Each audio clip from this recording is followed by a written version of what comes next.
అసలు భార్యాభర్త మధ్య ఎలాంటి కమ్యూనికేషన్? సో దీనికి బేసిక్ ఈ కమ్యూనికేషన్కి ముందు ఫస్ట్ ఫౌండేషన్. స్నాప్చాట్లో నేను ఆఫీస్కి వెళ్ళాక తన ఓల్డ్ బాయ్ ఫ్రెండ్స్ అందరితో మాట్లాడుతుందండి. తర్వాత నేను ట్రేస్ కూడా చేయలేనండి. సో మనం రిస్ట్రిక్ట్ చేసినంత మాత్రం ఏమవుతుంది? రెండు కొప్పులు ఒకే చోట కూడా ఉన్నట్టు అదే అత్త కోడలకు వచ్చే గ్యాపే ఎక్కువ పెరుగుతుంది. అవును, మనం ఫస్ట్ నుంచే మనం డామినేటింగ్ ఉండాలి, వాళ్ళు చెప్పిన ఏం వినకూడదు. అంటే అత్తలో అమ్మని చూసుకోవాలంటే అసలు ఎలా, కోడల్లో కూతురు లాగా చూసుకోవాలంటే ఎలా? ఇట్స్ నాట్ లైక్ నేనే మా అత్తగారు కాబట్టి అత్తగారు కోడలే గెలవాలి, కోడలు అలా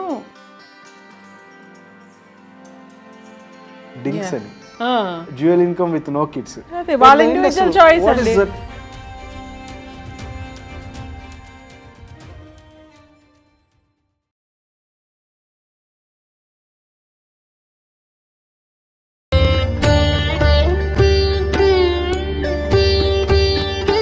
తెలుగు వన్ ప్రేక్షకులకి నమస్కారం. నేను మీ అడ్వకేట్ ఇంద్రగంటి మధుశర్మ. ఒక అడ్వకేట్గా ఇన్ని సంవత్సరాల్లో ఎన్నో కుటుంబ సమస్యలు చూశాను. నా దగ్గర కౌన్సిలింగ్ వచ్చిన వాళ్ళే కౌన్సిలింగ్ చేస్తూనే ఉన్నాము. కానీ ఈనాడు కుటుంబ సమస్యలు ఇంటింటి రామాయణంగా మారిపోయాయి. ప్రతి చిన్న విషయానికి గొడవలు పట్టము, వాళ్ళ మధ్య ఉన్నటువంటి బంధాన్ని దూరంగా పెంచుకోవడము పూర్తి స్థాయిలో వైఫల్యం చెందేటువంటి పరిస్థితుల్లో దారితీస్తున్నాయి. వీటిపై మరిన్ని విషయాలు మనతో మాట్లాడడానికి ప్రముఖ మోటివేషనల్ స్పీకర్ సత్య హనుమశ్రీ గారు ఉన్నారు. ఈరోజు వారితో డిస్కషన్ మనం కంటిన్యూ చేద్దాం. నమస్కారం అండి. నమస్తే అండి. మేడం, ఇవాళ జనరేషన్లో చాలా అంటే స్ట్రెస్ఫుల్ లైఫ్ అవ్వచ్చు, లేదా చిన్న చిన్న ప్యాంపరింగ్స్కి వైఫ్ అండ్ హస్బెండ్ వాళ్ళు అటాచ్మెంట్ పెంచుకొని తర్వాత ఆ ప్యాంపరింగ్ లేనప్పుడు ఏదో మా మధ్య బాండింగ్ దూరం జరిగిపోయింది అని చెప్పేసి ఒకళ్ళని అర్థం చేసుకోలేని స్థితిలో ఉంటున్నారు. అంటే ఫస్ట్ 2-3 monthsలోనే మ్యారేజెస్ అనేది ఫెయిల్ అవ్వడం జరుగుతుంది. అసలు ఎందుకు ఇంత చేటు ఈ సమస్యలు పెడుతుంది? ఎందుకంటే మాకు డివోర్స్ కేసెస్లో వచ్చినప్పుడు వాళ్ళు చెప్పే రీజన్స్ కూడా 2-3 monthsలోనే మా హస్బెండ్ సరిగ్గా నాతో కలిసి ఉండలేడు, కొంచెం యాటిట్యూడ్ చూపిస్తాడు, లేదంటే ఇతను వచ్చేసి నా వైఫ్ అసలు పూర్తిగా నా మాటే విందు. ఎందుకు ఇంత గ్యాప్ పెరుగుతుంది? అంటే ఎక్స్పెక్టేషన్స్ ఒకలా ఉంటాయండి, రియాలిటీ ఒకలా ఉంటుంది. సో ఎక్స్పెక్టేషన్స్ రియాలిటీ మధ్య కనుక ఎక్కువ డిఫరెన్స్ ఉన్నప్పుడు డిసప్పాయింట్మెంట్ న్యాచురల్. సో దీనికి ప్రీమరైటల్ కౌన్సిలింగ్ హెల్ప్ చేస్తుందండి. ఎందుకంటే లైక్ వీళ్ళు యాక్చువల్లీ వాళ్ళ పార్ట్నర్ నుంచి ఏం ఎక్స్పెక్ట్ చేస్తున్నారు అని అమ్మాయిని అడిగి తెలుసుకోవాలి, అబ్బాయిని అడిగి తెలుసుకోవాలి. సో మీ ఎక్స్పెక్టేషన్స్ తగ్గట్టుగా వేరే పర్సన్ ఎట్లా ఉంటారు అనేది కొంత వీళ్ళకి అవగాహన రావడానికి అవకాశం ఉంది. అప్పుడు వాళ్ళు మాట్లాడుకోవచ్చు. కొన్ని విషయాల్లో వాళ్ళు ఒకేలాగా ఆలోచించకపోవచ్చు. సో ఆ వ్యత్యాసాలు ముందే కనుక గ్రహిస్తే తర్వాత లైఫ్ ఎక్స్పెక్టేషన్ ఎలా ఉండబోతుంది అంటే ఒక పర్సన్కి బాగా ఎక్కువ తిరగడం ఇష్టమై ఉండొచ్చు, ఒకళ్ళకేమో కొంచెం క్వైట్గా ఉండడం ఇష్టం అవడచ్చు, అలా ఉండొచ్చు. కానీ వీళ్ళకి లాగానే వాళ్ళు ఉండాలని లేదు. ఎందుకంటే రెండు భిన్న వాతావరణాల్లో పెరుగుతారు, భిన్న వ్యక్తిత్వాలు కాబట్టి ఒకేలా ఆలోచించాలని లేదు.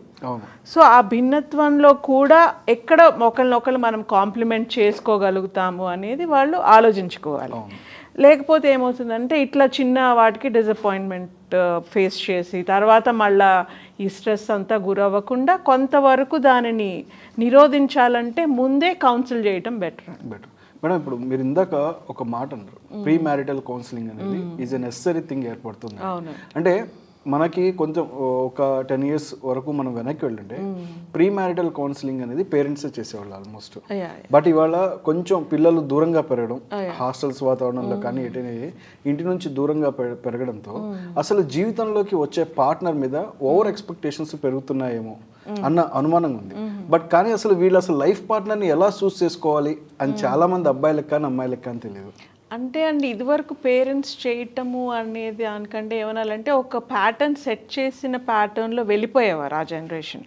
అంటే ఇలా ఎక్స్పెక్ట్ చేయటము లేకపోతే డివోర్స్ అడగడము అనేవి కొంచెము కల్చరల్లీ అంత యాక్సెప్టెడ్ కాదు. కానీ ఇప్పుడు మోర్ యాక్సెప్టెన్స్ పెరిగింది. సో ఏదైతే వెస్ట్లో ఉండేదో అది ఇప్పుడు మనకు కూడా వచ్చేసింది. ఎందుకంటే ఫినాన్షియల్ ఇండిపెండెన్స్ ఒకటి వచ్చింది. అవును. So there is nothing like ఇప్పుడు ఆర్థిక స్వేచ్ఛ. ఆర్థిక స్వేచ్ఛ వచ్చింది. తర్వాత ఒక వ్యక్తికి కేవలం వివాహంతోనే తనకి సంబంధించినటువంటి ఐడెంటిటీ కానీ ఒక గుర్తింపు కానీ సమాజంలో ఈ విధంగా గుర్తింపబడాలి అని కోరుకునే స్త్రీలు తగ్గిపోయారు, పురుషులు తగ్గిపోయారు. ఎవరి జీవితం వ్యక్తిగత జీవితానికి ఎక్కువ ప్రాధాన్యత పెరిగిపోయింది. సో వాళ్ళు ఏది కోరుకుంటున్నారో జీవితంలో దానికే కానీ వాళ్ళు ఈ ఎమోషనల్ టర్మాయిల్ లేకపోతే వీటి చుట్టూట ఉండే వాటికి టైంని వెచ్చించడానికి వాళ్ళు ఇష్టపడట్లేదు. మేము ఏది కావాలనుకుంటున్నాం అది చేయాలి, ఎందుకు వెయిట్ చేయాలి, మాకు ఇదే కావాలి అనే ఇది ఎక్కువ పెరిగింది. అంటే professional growth or career growth impact చూపిస్తుందా? Professional, yes definitely. ఎందుకంటే మీకు ఫినాన్షియల్లీ ఇండిపెండెంట్ అయ్యారు, ఈవెన్ విమెన్ అయినా మెన్ అయినా. సో మెన్ అఫ్ కోర్స్ ఏదో ఒక రూపంలో ఉండేవారు అనుకోండి, ఇప్పుడు గ్రోత్ పెరిగింది, ఇన్కమ్ పెరిగింది. కానీ విమెన్లో ఇంత ఎంప్లాయ్మెంట్ కానివ్వండి, లేకపోతే సెల్ఫ్ ఎంప్లాయ్మెంట్ కానివ్వండి, ఆ ఫినాన్షియల్ ఇండిపెండెన్స్ కానీ ఇంతకుముందు ఇంత లేదు. లేనప్పుడు ఉన్న పరిస్థితులు వేరు, ఇప్పుడు పరిస్థితులు వేరు. ఇప్పుడు తను వ్యక్తిగతంగా చాలా నిర్ణయాలు తీసుకోవడానికి సమాజము ప్రోత్సహిస్తుంది, ఒక రకంగా కుటుంబము ప్రోత్సహిస్తుంది. సో దాని మూలాన ఈ మార్పులన్నీ వస్తున్నాయి. ఇదివరకు కౌన్సిల్ చేశారంటే ఇలా ఉండండి, ఇలా సర్దుకోండి అలా చెప్పే పెద్దవాళ్లే కానీ వ్యక్తిత్వాలు, నీ వ్యక్తిత్వం ఇది, అతని వ్యక్తిత్వం అది, మీ వ్యక్తిత్వాలు కలుస్తాయా లేదా అనే రూపంగా మాట్లాడేవాళ్ళు లేరు. మనుషులంటే అలాగే ఉంటారు, మీరు అడ్జస్ట్ అవ్వాలి, అందరికీ ఒకలాగానే ఉంటుందా, అలాగే జరిగేది, మా తరం అలాగే ఉండేది, అలా చెప్పేవాళ్ళే ఉండేవాళ్ళు. కానీ ఇప్పుడు అలా లేరు కదా. ఇప్పుడు పేరెంట్స్ ఒక డిఫరెంట్ జనరేషన్ నుంచి వచ్చిన వాళ్ళు, ఇంకా వాళ్ళ తర్వాత జనరేషన్ ఇంకా ఎక్కువ ఉన్నారు. సో దీని మూలాన ఈ మార్పులు ఇవన్నీ డైనమిక్స్ ఆఫ్ చేంజ్. కానీ నా దగ్గరకు వచ్చిన ఒక కేసెస్లో యూజువల్లీ మా కౌన్సిలింగ్ జరిగేటప్పుడు ఒక ఎక్స్క్లూజివ్ వైఫ్ చెప్పిన మాట ఏంటంటే, మేమిద్దరం మార్నింగ్ 9:30, 10కి ఆఫీస్కి వెళ్ళిపోతాం. వెళ్ళేటప్పుడు కలిసి వెళ్తాము, వచ్చేటప్పుడు కలిసే వస్తాం. మేము వచ్చేసరికి 7:30, 8 అవుతుంది ఇంటికి వచ్చేసరికి. బట్ కానీ ఏంటంటే మార్నింగ్ ఎంత ఆఫీస్కి వెళ్ళి జోష్ఫుల్గా వెళ్తామో అంతే కష్టపడతాం. సేమ్ ఇద్దరం ఇంటికి రావడం కూడా అలానే అలసిపోయి వస్తాం. బట్ కానీ నేను ఇంటికి వచ్చిన తర్వాత బట్ మొత్తం ఏదైతే ఇంటి పని వర్క్ లోడ్ ఏదైతే ఉందో అది మొత్తం నా పైనే పడుతుంది. సో ఆయన కొంచెం రిలాక్సింగ్ మోడ్లోకి వెళ్ళిపోతారు. అంటే నేను పూర్తి స్థాయిలో చేసుకొని మళ్ళీ నెక్స్ట్ డే మార్నింగ్కి వెళ్ళాలంటే నేను కూడా యాక్టివ్ ఉండట్లేదు, నేను హెల్త్ కూడా పాడైపోతుంది. అంటే ఇక్కడ అసలు ఇలాంటి సిచ్యువేషన్స్ ని హ్యాండిల్ చేసుకోవడంలో కూడా వైఫల్యం అవుతారు. అక్కడ ఏమవుతుందంటే వైఫ్ తను వచ్చేసి నా హస్బెండ్ నన్ను నెగ్లెక్ట్ చేస్తున్నాడేమో అని చెప్పి సమ్ సార్ట్ ఆఫ్ డిప్రెషన్ లో కూడా వెళ్ళిపోతున్నారు ఇవాళ పెరుగుతున్నాయి. అలాంటప్పుడు హస్బెండ్ కూడా అండర్స్టాండింగ్ గా ఉండాలండి. ఎందుకంటే సేమ్ ఆఫీస్ టైమింగ్స్ ఇద్దరికి ఉన్నప్పుడు సో హోమ్ తనకు కూడా ఆమెకు కూడా హోమ్కి వచ్చినాక రిలాక్స్ అవ్వాల్సిన ఇదే కదా, సేమ్ టైం ఇరిథం. కాకపోతే అలాంటప్పుడు ఇద్దరు ఆ వర్క్ని షేర్ చేసుకోవడము, లేకపోతే ఇంకెవరికైనా అసైన్ చేయటము, సో కొంత పని ఒత్తిడి తగ్గించుకునే రకంగా సో ఎవరో ఒకరు హెల్ప్ పెట్టుకోవడము, ఏదో ఒకటి చేసి ఆ వర్క్ని అసైన్ చేసి వర్క్ని డివైడ్ చేసుకోవడం వలన ఒత్తిడి తగ్గించుకోవచ్చు. సో అతను కూడా ఆ పరిస్థితిలో తనని అర్థం చేసుకుని ఆ పని ఆ టైంకి ఇద్దరు షేర్ చేసుకోవటము, లేకపోతే ఇద్దరు అలసిపోయి ఉన్నప్పుడు ఇంకెవరికైనా అసైన్ చేసి హెల్ప్ని పెట్టుకోవడమో అనేది అవసరం. బట్ కానీ ఇక్కడ కలిసి చేసుకుంటే ఇంట్లో కూడా ఒక బాండింగ్ లవ్ అనేది వాళ్ళ మధ్యలో డెవలప్ అవుతుంది. Because it's not gender biased roles ఉండకూడదు. ఇది వీళ్ళే కిచెన్లోకి వెళ్ళాలి, వీళ్ళు మాత్రమే చేయాలి అనకుండా వీళ్ళు కూడా హెల్ప్ చేసినప్పుడు న్యాచురల్లీ అది ఒక మంచి ఫీలింగ్ ఇస్తుంది ఆ ఉమెన్ కి కూడా. ఆబ్వియస్లీ నా భర్త నాతో కలిసి ఉంటాడు, నాకు సహాయం చేస్తాడు, ఇంత స్ట్రెస్ క్యారీ చేయట్లేదు అనేది ఒక ఫీలింగ్ ముందు వెళ్ళిపోతే ఆటోమేటికల్లీ చాలా రాగా వెరీ ట్రూ అండి. ఇప్పుడు ఇద్దరు తనే కాఫీ పెట్టి ఒకళ్ళు హెల్ప్ చేశారు, ఒకళ్ళు ఇద్దరు కలిసి చేసుకున్నారు అనుకోండి కిచెన్ లో, then that gives them a good feel. అవును. ఇప్పుడు ఇందులోనే ఇంతే ఒక strong bonding in the marriage life లో డెవలప్ చేసుకోవాలంటే అసలు ఎలాంటి విషయాలు within the marriage life వాళ్ళ మీద ఇంపాక్ట్ చూపిస్తాయి, అంటే లోపల విషయాలు ఎలాంటి ఇంపాక్ట్ చూపిస్తాయి, బయట నుంచి వచ్చేటువంటి విషయాలు ఎలా ఇంపాక్ట్ చూపిస్తాయి? అంటే మ్యాక్సిమం ఎప్పుడైతే కమ్యూనికేషన్ ఉంటుందండి ఇద్దరి మధ్యలో, ఎక్కువ వీళ్ళ మధ్య కమ్యూనికేషన్ ఉన్నప్పుడు బయట ఫోర్సెస్ కానీ ఇంటర్నల్ ఏ ఫోర్సెస్ అయినా కూడా పెద్దగా పని చేయవు. But communication is very very crucial, very very important between both. ఎంత వీళ్ళు కమ్యూనికేట్ చేసుకుంటారో, ప్రతి విషయం గురించి ఎంత మాట్లాడతారో దాన్ని బట్టి వాళ్ళు ఒకరి ఒపీనియన్స్ ఒకరు షేర్ చేసుకోవడానికి, ఒక్కొక్కసారి ఒకళ్ళు ఒకటి చెప్పినప్పుడు అది వేరే వాళ్ళు దానికి వేరేది యాడ్ చేయొచ్చు, లేకపోతే అది కరెక్ట్ చేయొచ్చు, ఇలా కూడా ఆలోచించవచ్చు అని ఒక వేరే రకమైన ఒపీనియన్ ఇచ్చినప్పుడు కాగ్నిటివ్ బిహేవియర్ అంటే కాగ్నిటివ్ థింకింగ్లో లైక్ ప్రాబ్లీ నేను ఇలా ఆలోచిస్తున్నాను, ఇలా కూడా కాదేమో, ఇలా కూడా అయి ఉండొచ్చు కదా అని వేరే ఒపీనియన్ చెప్పినప్పుడు నేను కూడా ఇంకో రకంగా కూడా ఆలోచించడానికి ప్రయత్నం చేస్తాను. అంటే ఇప్పుడు నా భర్త నా భార్య అంటే భర్తను తీసుకుంటే భార్య నాలా ఎందుకు ఆలోచించదు, భార్య భర్త సేమ్ నాలాగా అతను ఎందుకు ఆలోచించారని ఎంపథెటిక్ అవుతాము. ఇప్పుడు మీరు నేను అలాగానే ఆలోచిస్తాను అనుకుంటే మీ షూస్ లో ఆలోచిస్తే ఎలా ఉంటుంది అనేది కూడా మనం డెవలప్ చేసుకున్నాం అనుకోండి. So we will able to మనం వాళ్ళ ఐడియాస్ని మనం ఎక్కువ అర్థం చేసుకోవడానికి అవకాశం ఉంటుంది. అంటే పక్కన మనిషితో కలిసి మనం కూడా అవును. బట్ కమ్యూనికేషన్ ఇస్ చాలా ఇంపార్టెంట్ అండి, కానీ చాలా చోట్ల అది మిస్ అవుతుందేమో అనిపిస్తుంది. ఎక్కడైతే కమ్యూనికేషన్ బాగుంటుందో అక్కడ ఎన్ని మిస్అండర్స్టాండింగ్స్ కానీ ఎన్ని వచ్చినా కూడా తొందరగా చాలా తక్కువ ఉంటుంది. మేడం వండర్ఫుల్ పాయింట్ ఇది. అసలు భార్యాభర్త మధ్య ఎలాంటి కమ్యూనికేషన్ ఉండాలి? ఎందుకంటే ఇప్పుడు మనం ఇప్పటి వరకు కమ్యూనికేషన్ ఉండాలి అనేది అనుకుంటున్నాం, బట్ యాక్చువల్గా what kind of communication it is అంటే వాళ్ళ మధ్యలో ఉండాల్సిన కమ్యూనికేషన్ ఎలాంటిదైతే బాగుంటుంది అంటే నేను నా భార్యకి అన్నీ చెప్తాను, కానీ ఏదైనా చిన్న ఇష్యూ వచ్చినప్పుడు ఈ ఎక్కడ లేని పురాణం అంతా తీసుకొని వచ్చి నాతో గొడవ పడుతుంది. నేను పాత విషయాలన్నీ మాట్లాడినప్పుడు ఈ పాత విషయాలన్నీ తోడుకొని వచ్చి ఆ టైంలో చిన్న గొడవను కూడా పెద్దగా చేసేంత గొడవ పడతారు. మా హస్బెండ్కి చెప్తాను పాత విషయాలు, ఆఫీస్ విషయాలు ఏమైనా షేర్ చేసుకున్నా అవన్నీ మేము చిన్న చిన్న డిస్ప్యూట్స్ వచ్చినప్పుడు, గొడవలు వచ్చినప్పుడు ఇవన్నీ బయటకు తీసుకొచ్చి మాతో గొడవ పడుతూ ఉంటారు.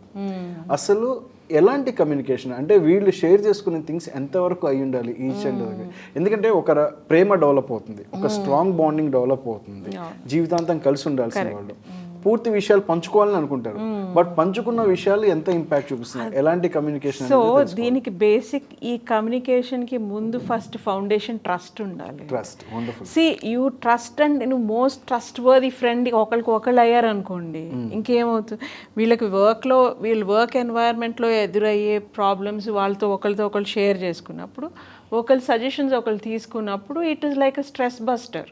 నీకు మోస్ట్ ట్రస్ట్ వర్ది ఫ్రెండ్ ఎవరు అంటే నీ పార్ట్నరే, నోబడి ఎల్స్. అది కనుక మనం రియలైజ్ అయ్యామంటే because you run a family, మీరిద్దరు ఫౌండేషన్ ఫర్ ద ఫ్యామిలీ, మీ ఇద్దరి మధ్య ఎంత మ్యూచువల్ ట్రస్ట్ ఉంటే, ఎంత మంచి బాండ్ ఉంటే అంత మంచిగా ఫ్యామిలీ బాగుంటుంది. సో మీరు దానిని పోగొట్టుకోకుండా ఎటువంటి కండిషన్లో అయినా సరే ఎవరు ఏది షేర్ చేసినా బీ అ గుడ్ లిజనర్. ఒకళ్ళు ఒక టైంలో బాగా ఒకరికి మాట్లాడాలనిపించినప్పుడు అవతల వ్యక్తి కూడా టైం ఇవ్వాలి. సో వినాలి, దాన్ని చక్కగా అర్థం చేసుకునే రకంగా ఉండాలి. ఒక్కొక్కసారి మనం ఇమోషనల్ అవుతాం, అలాంటప్పుడు ఎలా దాన్ని సంజాయించాలి, ఈ రకంగా ఆలోచించి చూడమని చెప్పాలి. సో దానిని వేరే రకంగా వాడకూడదు. ఎవరైనా మనకి ఏదైనా కష్టం వచ్చినప్పుడు చెప్పారనుకోండి, దానిని మనం అడ్వాంటేజ్గా ఇంకో చోట ఉపయోగిస్తే ఇంకా ట్రస్ట్ ఏముంటుందండి. మిమ్మల్ని ట్రస్ట్ చేసి వాళ్ళు చెప్పారు, దానిని మనం అడ్వాంటేజ్ తీసుకోకూడదు. అఫ్కోర్స్ ఏదో మిస్అండర్స్టాండింగ్స్ అంతకుముందు అలా జరిగింది అనే మాటలు మళ్ళీ రావడం అనేది సహజంగా ఎక్కడైనా జరుగుతాయి, కానీ ఎవరైనా వ్యక్తిగతంగా కానివ్వండి, ఆఫీస్లో కానివ్వండి, ఎక్కడైనా మనకి ఎదురయ్యే సమస్యలు మనం ఒకరికొకరితో పంచుకున్నప్పుడు వాటిని మాత్రం మనం అడ్వాంటేజ్కి వాడుకోకూడదు. ఎందుకంటే especially in a relationship like this, ఎందుకంటే it's mutual trust based relationship. So దీనిని మనం ఇట్లాంటి కొన్ని ఎథిక్స్ ఫాలో అవ్వాలి. అంటే ట్రస్ట్ ఎంత డెవలప్ అయితే బాండింగ్ అంత డెవలప్. ట్రస్ట్ అనేది చాలా ఇంపార్టెంట్ అండి. ఆ ట్రస్ట్ అనేది డెవలప్ చేసుకోవడం ఆల్సో ఒక్కొక్కసారి దాని పట్ల డెవలప్ చేసుకోవాలి. ట్రస్ట్ ఎలా డెవలప్ చేసుకోవాలి, ఇట్స్ ఇన్బార్న్ ట్రైట్ కొంతవరకు. తర్వాత మన బిహేవియర్, మనం ఎలా అవతల వ్యక్తికి, ఇప్పుడు ఒక బ్రాండ్ ఉందండి, ఆ బ్రాండ్ని మనం ఎందుకు నమ్ముతాం అంటే దానితో మనకైనటువంటి ఎక్స్పీరియన్సెస్ కానివ్వండి, అది ఎప్పుడు మనని ఇబ్బంది పెట్టలేదు, లేకపోతే మన ఎక్స్పెక్టేషన్స్కి రీచ్ అయ్యింది అని అనిపించినప్పుడే మళ్ళీ మనం ఒకసారి దానిని కొన్నాం. అలాగే ట్రస్ట్ అనేది మ్యూచువల్గా గ్రాడ్యువల్గా డెవలప్ అయ్యేది. కాకపోతే when initially like when you get అంటే when they come in to a relationship, ఆ ట్రస్ట్ బిల్డ్ అవ్వడానికి కొంత సమయం పట్టచ్చు, కానీ ముందే మనము హై ఎక్స్పెక్టేషన్స్తో ఉండకూడదు, అట్లా అని చెప్పి జడ్జ్ కూడా చేయకూడదు. రెండు తప్పే. కొంత ఒకరికొకరు సమయం ఇచ్చుకోవాలి, గ్రాడ్యువల్గా ట్రస్ట్ని డెవలప్ చేసుకోవాలి. వాళ్ళ మిషన్ ఏంటి, ఎందుకు పెళ్లి చేసుకున్నారు, ఎందుకు కలిసి ఉండాలనుకుంటున్నారు, రీజన్స్ ఏంటి, అంటే మన ప్రయారిటీస్ ఏంటి, మనం ఎలా ఉంటే మనం బెటర్గా ఉంటాము అని ఆలోచించుకొని దానికి తగ్గట్టుగా మనం ఉండాలి. ఇంకొకరికి మన మీద మిస్ట్రస్ట్ వచ్చే అవకాశం ఇవ్వకుండా కూడా స్కోప్ ఇవ్వకూడదు, జాగ్రత్త పడాలి. మేడం బిహేవియర్ అంటే చిన్న ఎగ్జాంపుల్ అంటే మా హస్బెండ్కి ఫోన్ కాల్ వస్తుంది, తను నా నుంచి దూరంగా వెళ్ళి మాట్లాడతారు ఎక్కువసేపు. ఎవరితో మాట్లాడతారు, ఏం మాట్లాడతారో తెలియదు. నేనేమని అడిగితే ఆఫీస్ కాల్ అంటారు. ఈ అబ్బాయి ఏమంటే నేను ఆఫీస్కి వెళ్ళిన టైంలో మా వైఫ్ 24 గంటలు వాళ్ళ పుట్టింటితోనే ఫోన్ మాట్లాడుతూ ఉంటుంది. ఇది ఒక రకమైన కంప్లైంట్ ఇప్పుడు ఫ్రీక్వెంట్గా పెరుగుతుంది. ఎక్కువ నేను చూస్తున్న కౌన్సిలింగ్ సెషన్స్ అవ్వచ్చు, నా దగ్గరకు వచ్చే కేసెస్లో కానీ ఈ సెల్ ఫోన్ అనేది ఒక భూతమా లేకపోతే వీళ్ళ మధ్య బాండింగ్ డెవలప్ అవ్వడానిక, whatever reason it may be, అసలు ట్రస్ట్ బ్రేక్ చేసేది ఫస్ట్ ఈ సెల్ ఫోన్ వచ్చిన. So it's like important some times. ఇప్పుడు సపోజ్ వైఫే అడిగింది అనుకోండి, ఎవరితోటి ఇంతసేపు మాట్లాడుతున్నారు, సపోజ్ ఒక్కొక్కసారి కొన్ని కాన్ఫిడెన్షియల్ మ్యాటర్స్ అవ్వచ్చు, ఆఫీస్ రిలేటెడ్ అవ్వచ్చు, which they don't want to అవ్వచ్చు. అలాంటప్పుడు you can say, because she is the most trusted friend of yours అన్న బిలీఫ్ మనకుంటే you can share, this is my friend, I was on call with him, let it be a women, I have talks, నేను కొన్ని విషయాలు చెప్పుకోవాలి, నేను మా వాళ్ళతో మాట్లాడాను. ఇది ఏముంది, మీరు ఎలా ఎవరితో అయితే మాట్లాడుతుంటారో వీళ్ళు వాళ్ళతో మాట్లాడుతున్నారు. ఒకరి పట్ల ఒకరికి ఆ స్కోప్ ఇవ్వకుండా చూసుకోవడం అనేది అవసరం. అండ్ ఎందుకంటే వీళ్ళు సీక్రసీ మెయింటైన్ చేస్తేనే ఎక్కువ డౌట్స్ వస్తాయి. ఆ సీక్రసీ ఒక్కొక్కసారి ఎంత హస్బెండ్ అండ్ వైఫ్ అయినా ఎవరి మీ టైం, ఎవరి ప్రైవేట్ టైం వాళ్ళకి కొంత అవసరమే. As an individual with your own friend or with somebody with something you can talk, but at the same time ఎవరు ఏ విషయం అనేది ఒకవేళ అవసరమైతే చెప్పచ్చు. కానీ అది ఫ్రీక్వెంట్గా అలా జరుగుతుంది అంటే probably you can suspect. But కానీ ఇక్కడ ఇంకొకటి కూడా ఉంది.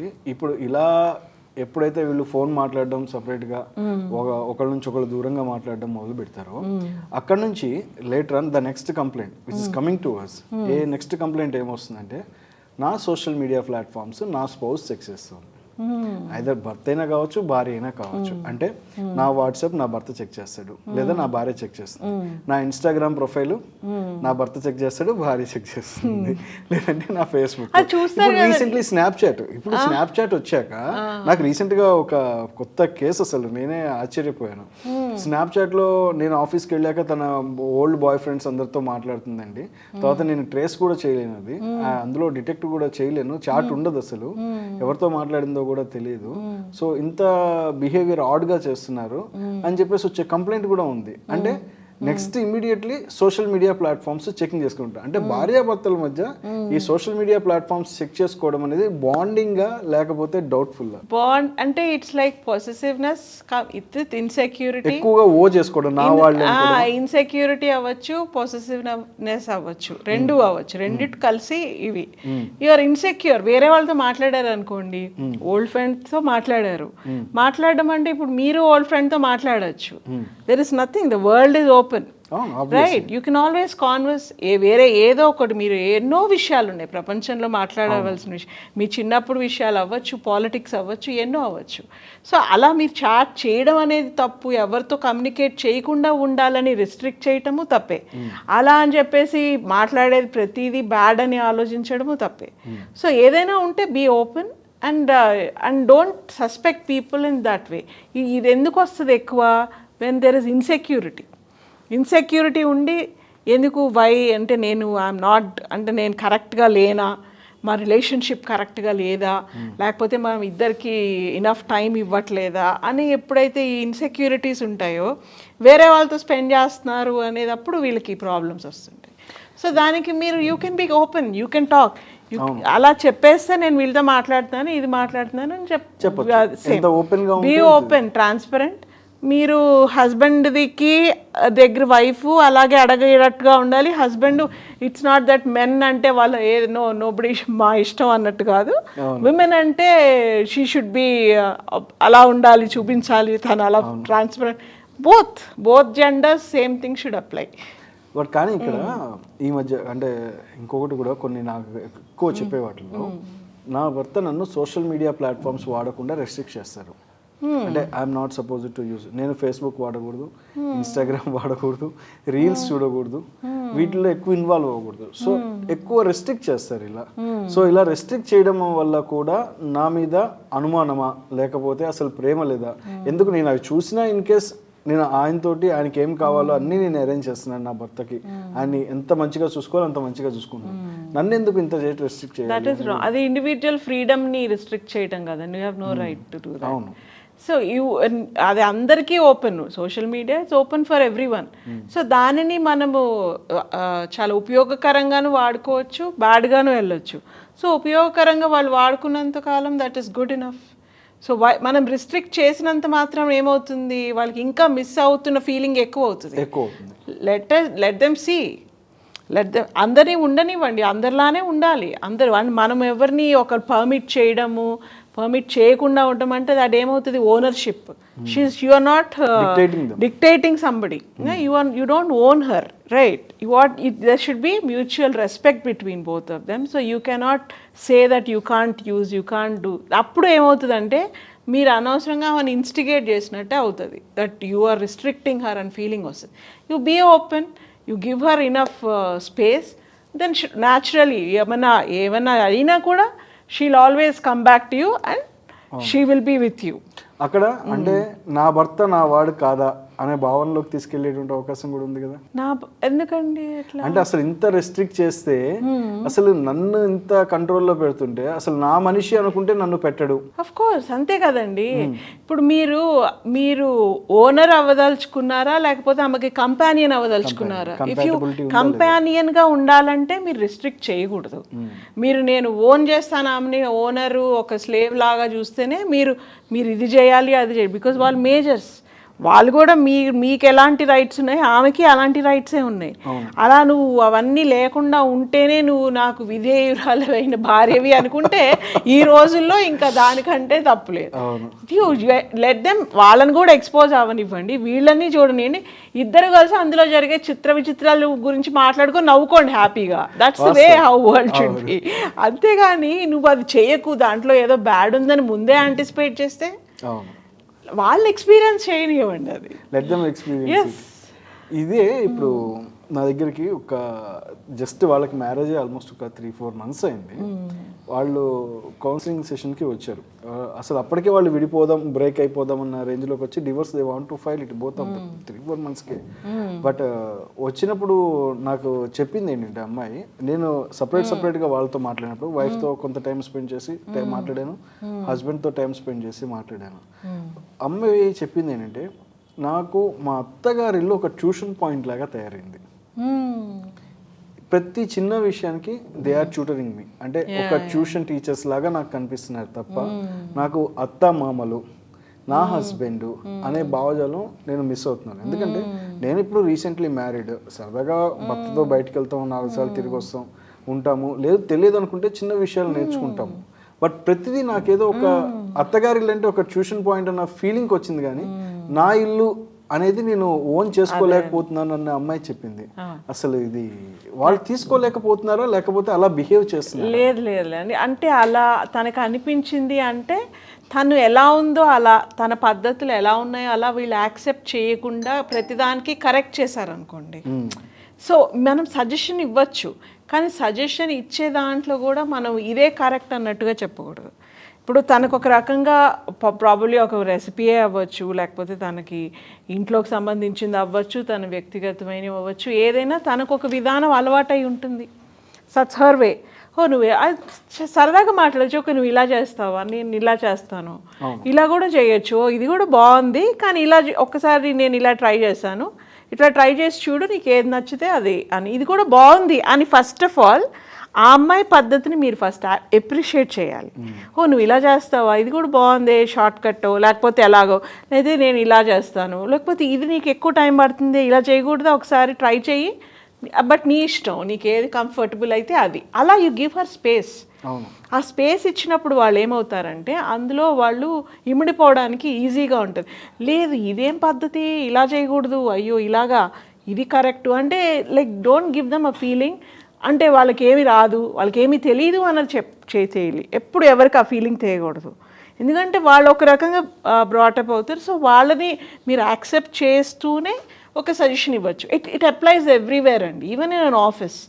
ఎందుకంటే if I had to do this, probably I do it like this is a better way of telling then tell no don't do this, do it like this. It's little rude. అంటే చెప్పే విధానం మార్చు చాలా communication ఎలా అంటే ఇప్పుడు ఇది చాలా నిజంగా ఇది ఇప్పుడు చాలా ఒక మంచి పాయింట్. కొత్తగా పెళ్ళయి ఇంటికి వచ్చిన అమ్మాయిని అసలు అత్తగారు ఎలా రిసీవ్ చేసుకోవాలి, తన ఇంటిని అంటే ఇప్పుడు అత్తగారికి ఎవరికైనా ఫస్ట్లో ఎలా ఉంటుందంటే ముందు ఇది నా ఇల్లు, కోడలు వచ్చినా కానీ నా ఇల్లు అంటే ముందు ఆవిడ ఆ ఇంటికి వచ్చింది కాబట్టి నా ఇల్లు అనే ఫీలింగ్లో ఎక్కువ మంది ఉంటారు. అంటే కొత్తగా వచ్చిన అమ్మాయిని వీళ్ళు ఎలా రిసీవ్ చేసుకోవాలి, ఆ ఇంటి పద్ధతులు అసలు ఎలా నేర్పించాలి. ఎందుకంటే రెండు కొప్పులు ఒకే చోట ఇవ్వడం అన్నట్టు అత్త కోడలకు వచ్చే గ్యాపే ఎక్కువ పెరుగుతుంది. అది ఎలా వీళ్ళు ఫస్ట్ ఆమె మర్చిపోవాల్సింది, ఆమె కూడా అలాగే వచ్చి ఉంటారు కదా, ఆమె కూడా ఒకప్పుడు కోడలుగా వచ్చాకే తర్వాత లేటర్ అయి ఉంటారు. సో ఒకవేళ ఇలాంటి కండిషనే వస్తే ఫస్ట్ మనము నేను వచ్చినప్పుడు నేను ఎలా ఉన్నాను, నాకు ఎంత తెలుసు అనేది మనం మైండ్లో ఉంచుకొని, ఇప్పుడు మన అమ్మాయే ఉందనుకోండి, మన అమ్మాయే డిఫరెంట్ ఫేజెస్ ఆఫ్ లైఫ్లో ఉన్నప్పుడు మదర్ కనెక్ట్ అవుతుంది. ఓకే ఈ టైంలో నేను ఇలా చేశాను, అలా సేమ్ థింగ్ అలాగే డాటర్ ఇన్ లాని కూడా చూసారనుకోండి, ఆ టైంలో నేను ఎలా ఫీల్ అయ్యాను అలాగే అమ్మాయికి ఫీల్ అయితే అప్పుడు నేను ఫీల్ అయిన దానికంటే ఇంకా కంఫర్టబుల్గా అమ్మాయిని నేను ఎలా చేయగలను, యు ఆర్ బెటర్ పర్సన్. ఎలా చేయాలి అని ఆలోచన చేసామనుకోండి, ఫ్రెండ్గా ఉండి మంచిగా ఉండి మాట్లాడామనుకోండి, అప్పుడు వాళ్ళు కూడా మన అర్థం చేసుకుంటారు కదా. ఫస్ట్ ఆఫ్ ఆల్ ఈ ఫీలింగ్ డెవలప్ అవ్వడానికి రెండు వైపుల కారణాలు. ఫస్టే ఒక బూచిలాగా అమ్మో వాళ్ళు అలా చేస్తారేమో, ఇటు సైడ్ వాళ్ళు కూడా కొంచెం వాళ్ళు అలా మనం ఫస్ట్ నుంచే మనం డామినేటింగ్ ఉండాలి, వాళ్ళు చెప్పిన ఏం వినకూడదు అని వీళ్ళకి చెప్పే వాళ్ళు కూడా ఉంటారు. అలా సో ఈ అమ్మాయికి అలా ఎక్కిచ్చేస్తారు. అలా వాళ్ళేంటి నువ్వు మొదటి నుంచే కోడలు కంట్రోల్లో పెట్టుకోవాలి అని ఈమె చెప్పేవాళ్ళు ఉంటారు. సో వీళ్ళిద్దరూ ఇలా అవ్వడానికి ఇతరులు కూడా ఒక్కొక్కసారి కారణం అవుతారు.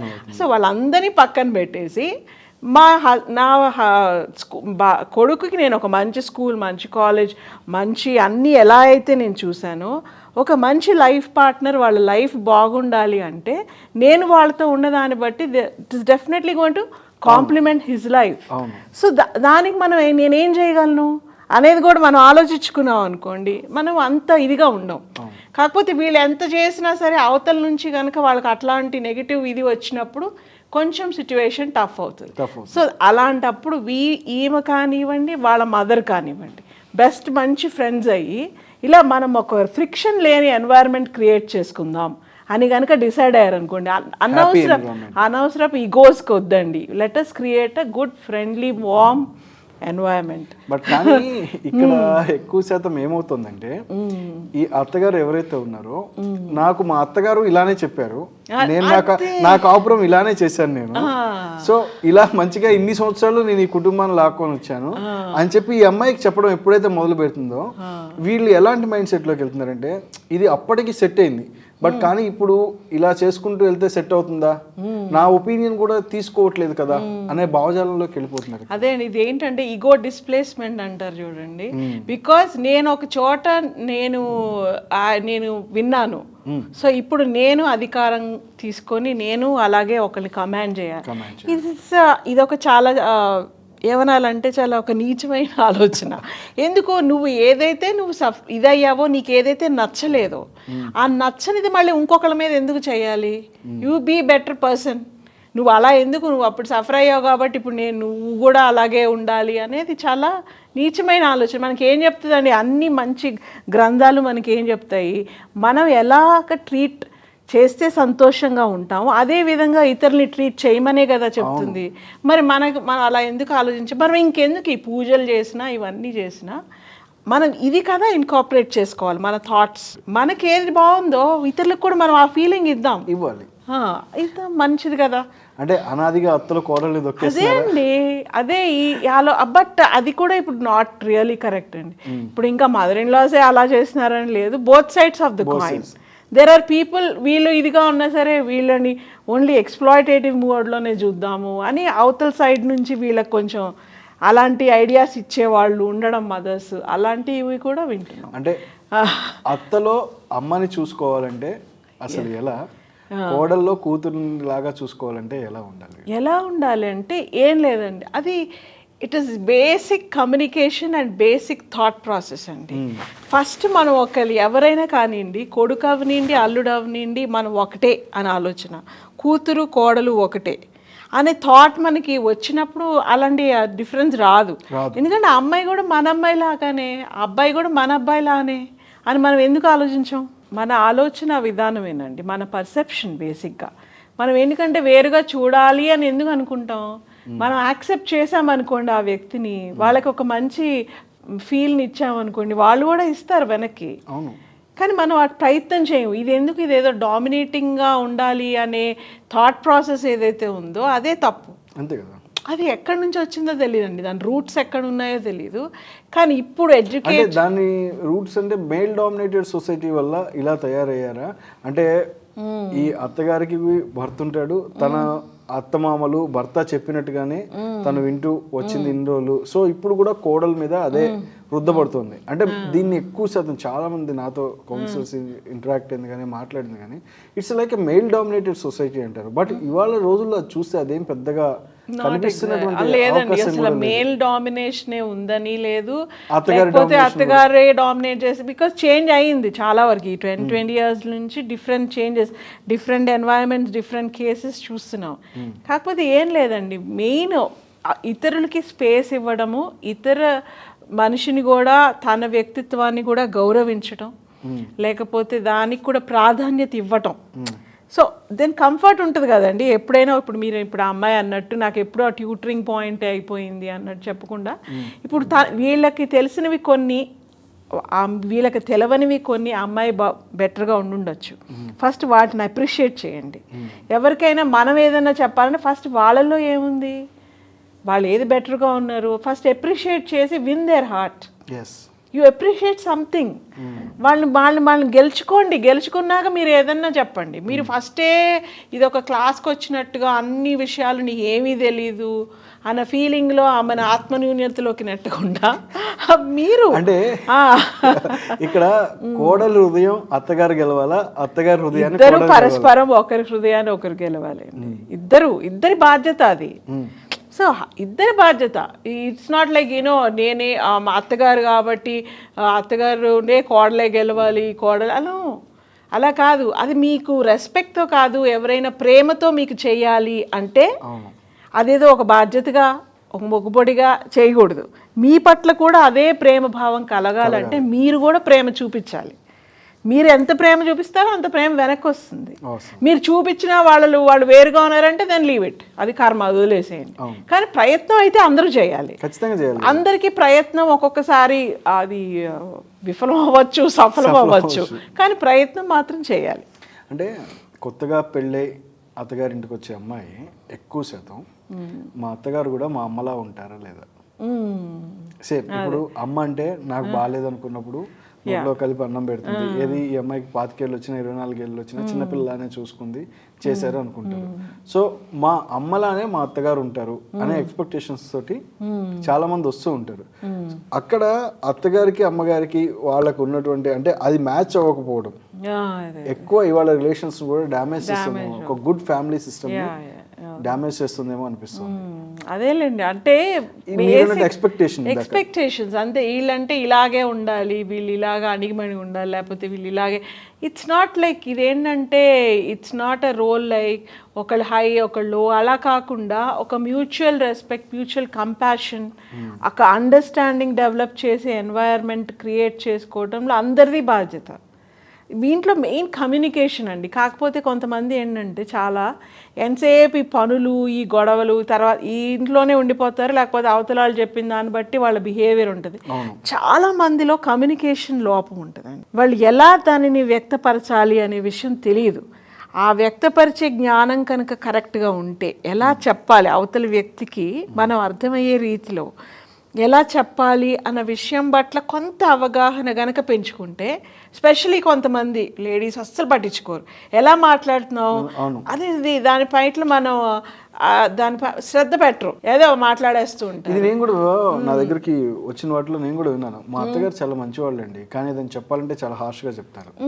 ఆవిడ కూడా పెద్దవాళ్ళు కూడా ఎలా అంటారంటే మా కోళ్ళు చాలా బంగారం, కానీ మాట్లాడడం ఇంకా రాదు, అంటే చాలా స్పీడ్ గా మాట్లాడుతుంది. మీరన్నట్టు ద వే ఆఫ్ కమ్యూనికేటింగ్, ఎలా ఎవరితో ఎలా మాట్లాడాలి అనేది ఇన్కల్కేట్. అది ఎట్లా ఉంటుందంటే it's like action versus reaction అన్నట్టు. మనం వార్మ్ గా కమ్యూనికేట్ చేసాం అనుకోండి, నెక్స్ట్ వాళ్ళు కూడా వార్మ్గా మాట్లాడడానికి ప్రయత్నం చేస్తారు. మనం కొంచెం హార్ష్గా మాట్లాడితే ఓ ఇలా మాట్లాడుతున్నారు కాబట్టి వీళ్ళకి ఇలాగే రిప్లై.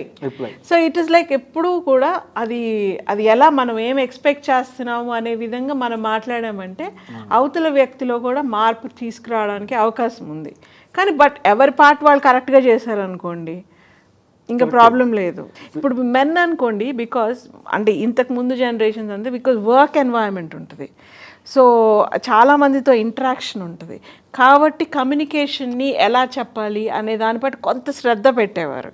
కానీ especially women who are confined, అంటే హోమ్కి కన్ఫైన్ అయిన వాళ్ళు అలా కమ్యూనికేషన్ మీద, ఈ పనులు చేయటం వీటి మీద ఉన్నంత శ్రద్ధ ఆ కమ్యూనికేషన్ మీద పెట్టరు. ఎలా అలాగే సాహిత్యం చదివినప్పుడు కానివ్వండి, మంచి పాటలు, మంచి ఏమంటారు అలవాట్లు చేసుకున్నప్పుడు ఏమవుతుందంటే వ్యక్తిత్వ వికాసం అవుతుంది. మనం గొప్ప ఆలోచనలు చేయగలుగుతాం. ఎలా మాట్లాడాలి, ఒక గొప్ప సూక్తి వినడం, దాని గురించి మాట్లాడటం, దాని గురించిన ఆలోచన చేయటం, ఇవన్నీ ఏమవుతాయి, ఒక వ్యక్తిని ఒక ఉన్నతమైన వ్యక్తిని చేస్తాయి. ఆ ఉన్నతమైన వ్యక్తిత్వాన్ని పెంపొందించుకోవడం పట్ల శ్రద్ధ తక్కువ మనకి. ఎంతసేపు మనకి వస్తువులు సమీకరణ లేకపోతే పనులు కరెక్ట్గా చేసామా ఈయన పట్ల ఉన్న కాన్సన్ట్రేషను మనం ఈ విలువలు పెంచుకోవడం పట్ల కొంత మిస్ అయ్యారేమో అనిపిస్తుంది. ఫ్యామిలీ సిస్టంలో ఒక జనరేషన్ మిస్. ఓన్లీ మీకు ఎవరైతే కొంచెం ఈ బుక్స్ చదవడం అలవాటు ఉంటుంది, లేకపోతే మంచి చర్చా గోష్ఠిలో ఉండే అలవాటు ఉంటుంది, ఒక మంచి స్నేహితులు, లేకపోతే ఎనీథింగ్ గుడ్ బుక్స్ చదివే వాళ్ళు ఉంటారు చూడండి, వాళ్ళ కమ్యూనికేషన్, వాళ్ళ ఆలోచన తీరు వేరుగా ఉంటుంది. ఇవేటికి లేకుండా ఓన్లీ ఈ టీవీ సీరియల్స్ చూసి, లేకపోతే ఊరికే ఈ వంట వార్పు పనులు చక్క పెట్టడము, ఈ టీవీ సీరియల్స్ ఏముందండి, నథింగ్. ఇట్లా only negative thoughts, negative emotions, ఇంకా ఇంకా మిమ్మల్ని వ్యక్తులుగా దిగజార్చే పనే కానీ మీరు వ్యక్తులుగా ఉన్నతంగా అస్సలు లేదు. ఇంకా ఎలా మనం ఎక్స్పెక్ట్ చేస్తాం వీళ్ళు ఇంకా బెటర్ ఆలోచన చేస్తారని? చేయలేరు. కాబట్టి అది రావాలి అంటే ఫస్ట్ వాళ్ళ పరిసరాల్లో ఉన్న సాహిత్యం విలువలు పెరగాలి, సాహిత్యం నేర్చుకోవాలి, ప్లస్ ఇంట్లో బాండింగ్ అనేది ఇంక్రీజ్ చేసుకోవాలి. అంటే ఈ సాహిత్యం ద్వారా వాళ్ళు నేర్చుకున్నటువంటి జ్ఞానాన్ని అప్లికేబిలిటీ చేయాలి, ఆచరణలోకి తేవాలి. అంటే ఆ విత్ ఇన్ ద 4 walls, ఇల్లు అనేది విత్ ఇన్ ద 4 walls, 4 గోడల మధ్య అసలు వీళ్ళ ప్రేమను ఎలా పెంచుకోవాలి? ఎందుకంటే అది లేకపోవడమే కదా ఇంత దూరం, ఇన్ని గొడవలు, ఇంత విడిపోవడం. వీళ్ళ గొడవల వల్ల అన్యాయం అయిపోయేది ఎవరంటే పిల్లలు, ముఖ్యంగా పిల్లలు. ఏ ఏజ్ 5 to 6 years లోపు అంతే మ్యారేజ్ అయిపోతుంది, 1 or 2 years లోపు పుడతారు. ఇప్పుడు సంతానం కూడా కలక్క, అవి చాలా పెద్ద గొడవలు అయిపోయి వాటికి కూడా రీజన్స్, అత్తగారింట్లో ఒక రకమైన గొడవలు, ఇటువైపు ఒక గొడవలు పడుతూ వాటికి కూడా డివోర్స్కి వచ్చిన వాళ్ళు ఉన్నారు.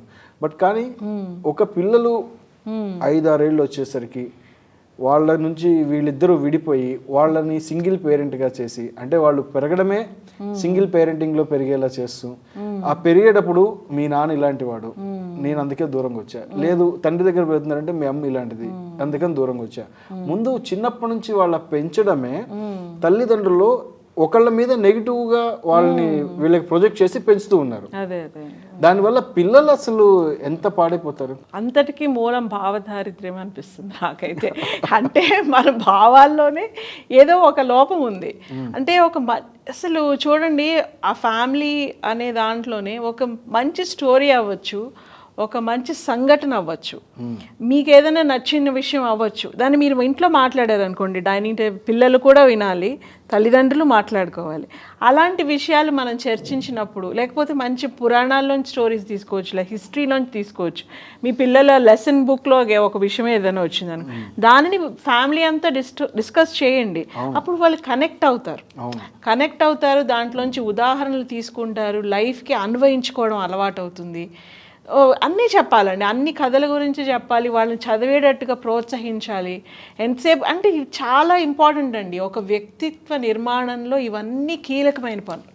ఇవేమీ లేకుండా మనము ఓన్లీ మెటీరియల్ థింగ్స్ కనుక మనం ఇచ్చామంటే మనం ఉన్నతమైన వ్యక్తులు మనకు తయారు కారు. సమాజంలో ఎప్పుడైతే వ్యక్తిత్వ నిర్మాణం లోపం ఉంటుందో ఎన్నో అనేక కారణాలు, అనేక సమస్యలు కుటుంబంలో అవ్వచ్చు, సమాజంలో అవ్వచ్చు. ఆయన అన్నట్టు there is beauty in the character, అక్కడ నుంచి పీస్ ఇన్ ద వరల్డ్ వరకు ఎన్ని పాయింట్స్ ఉన్నాయండి.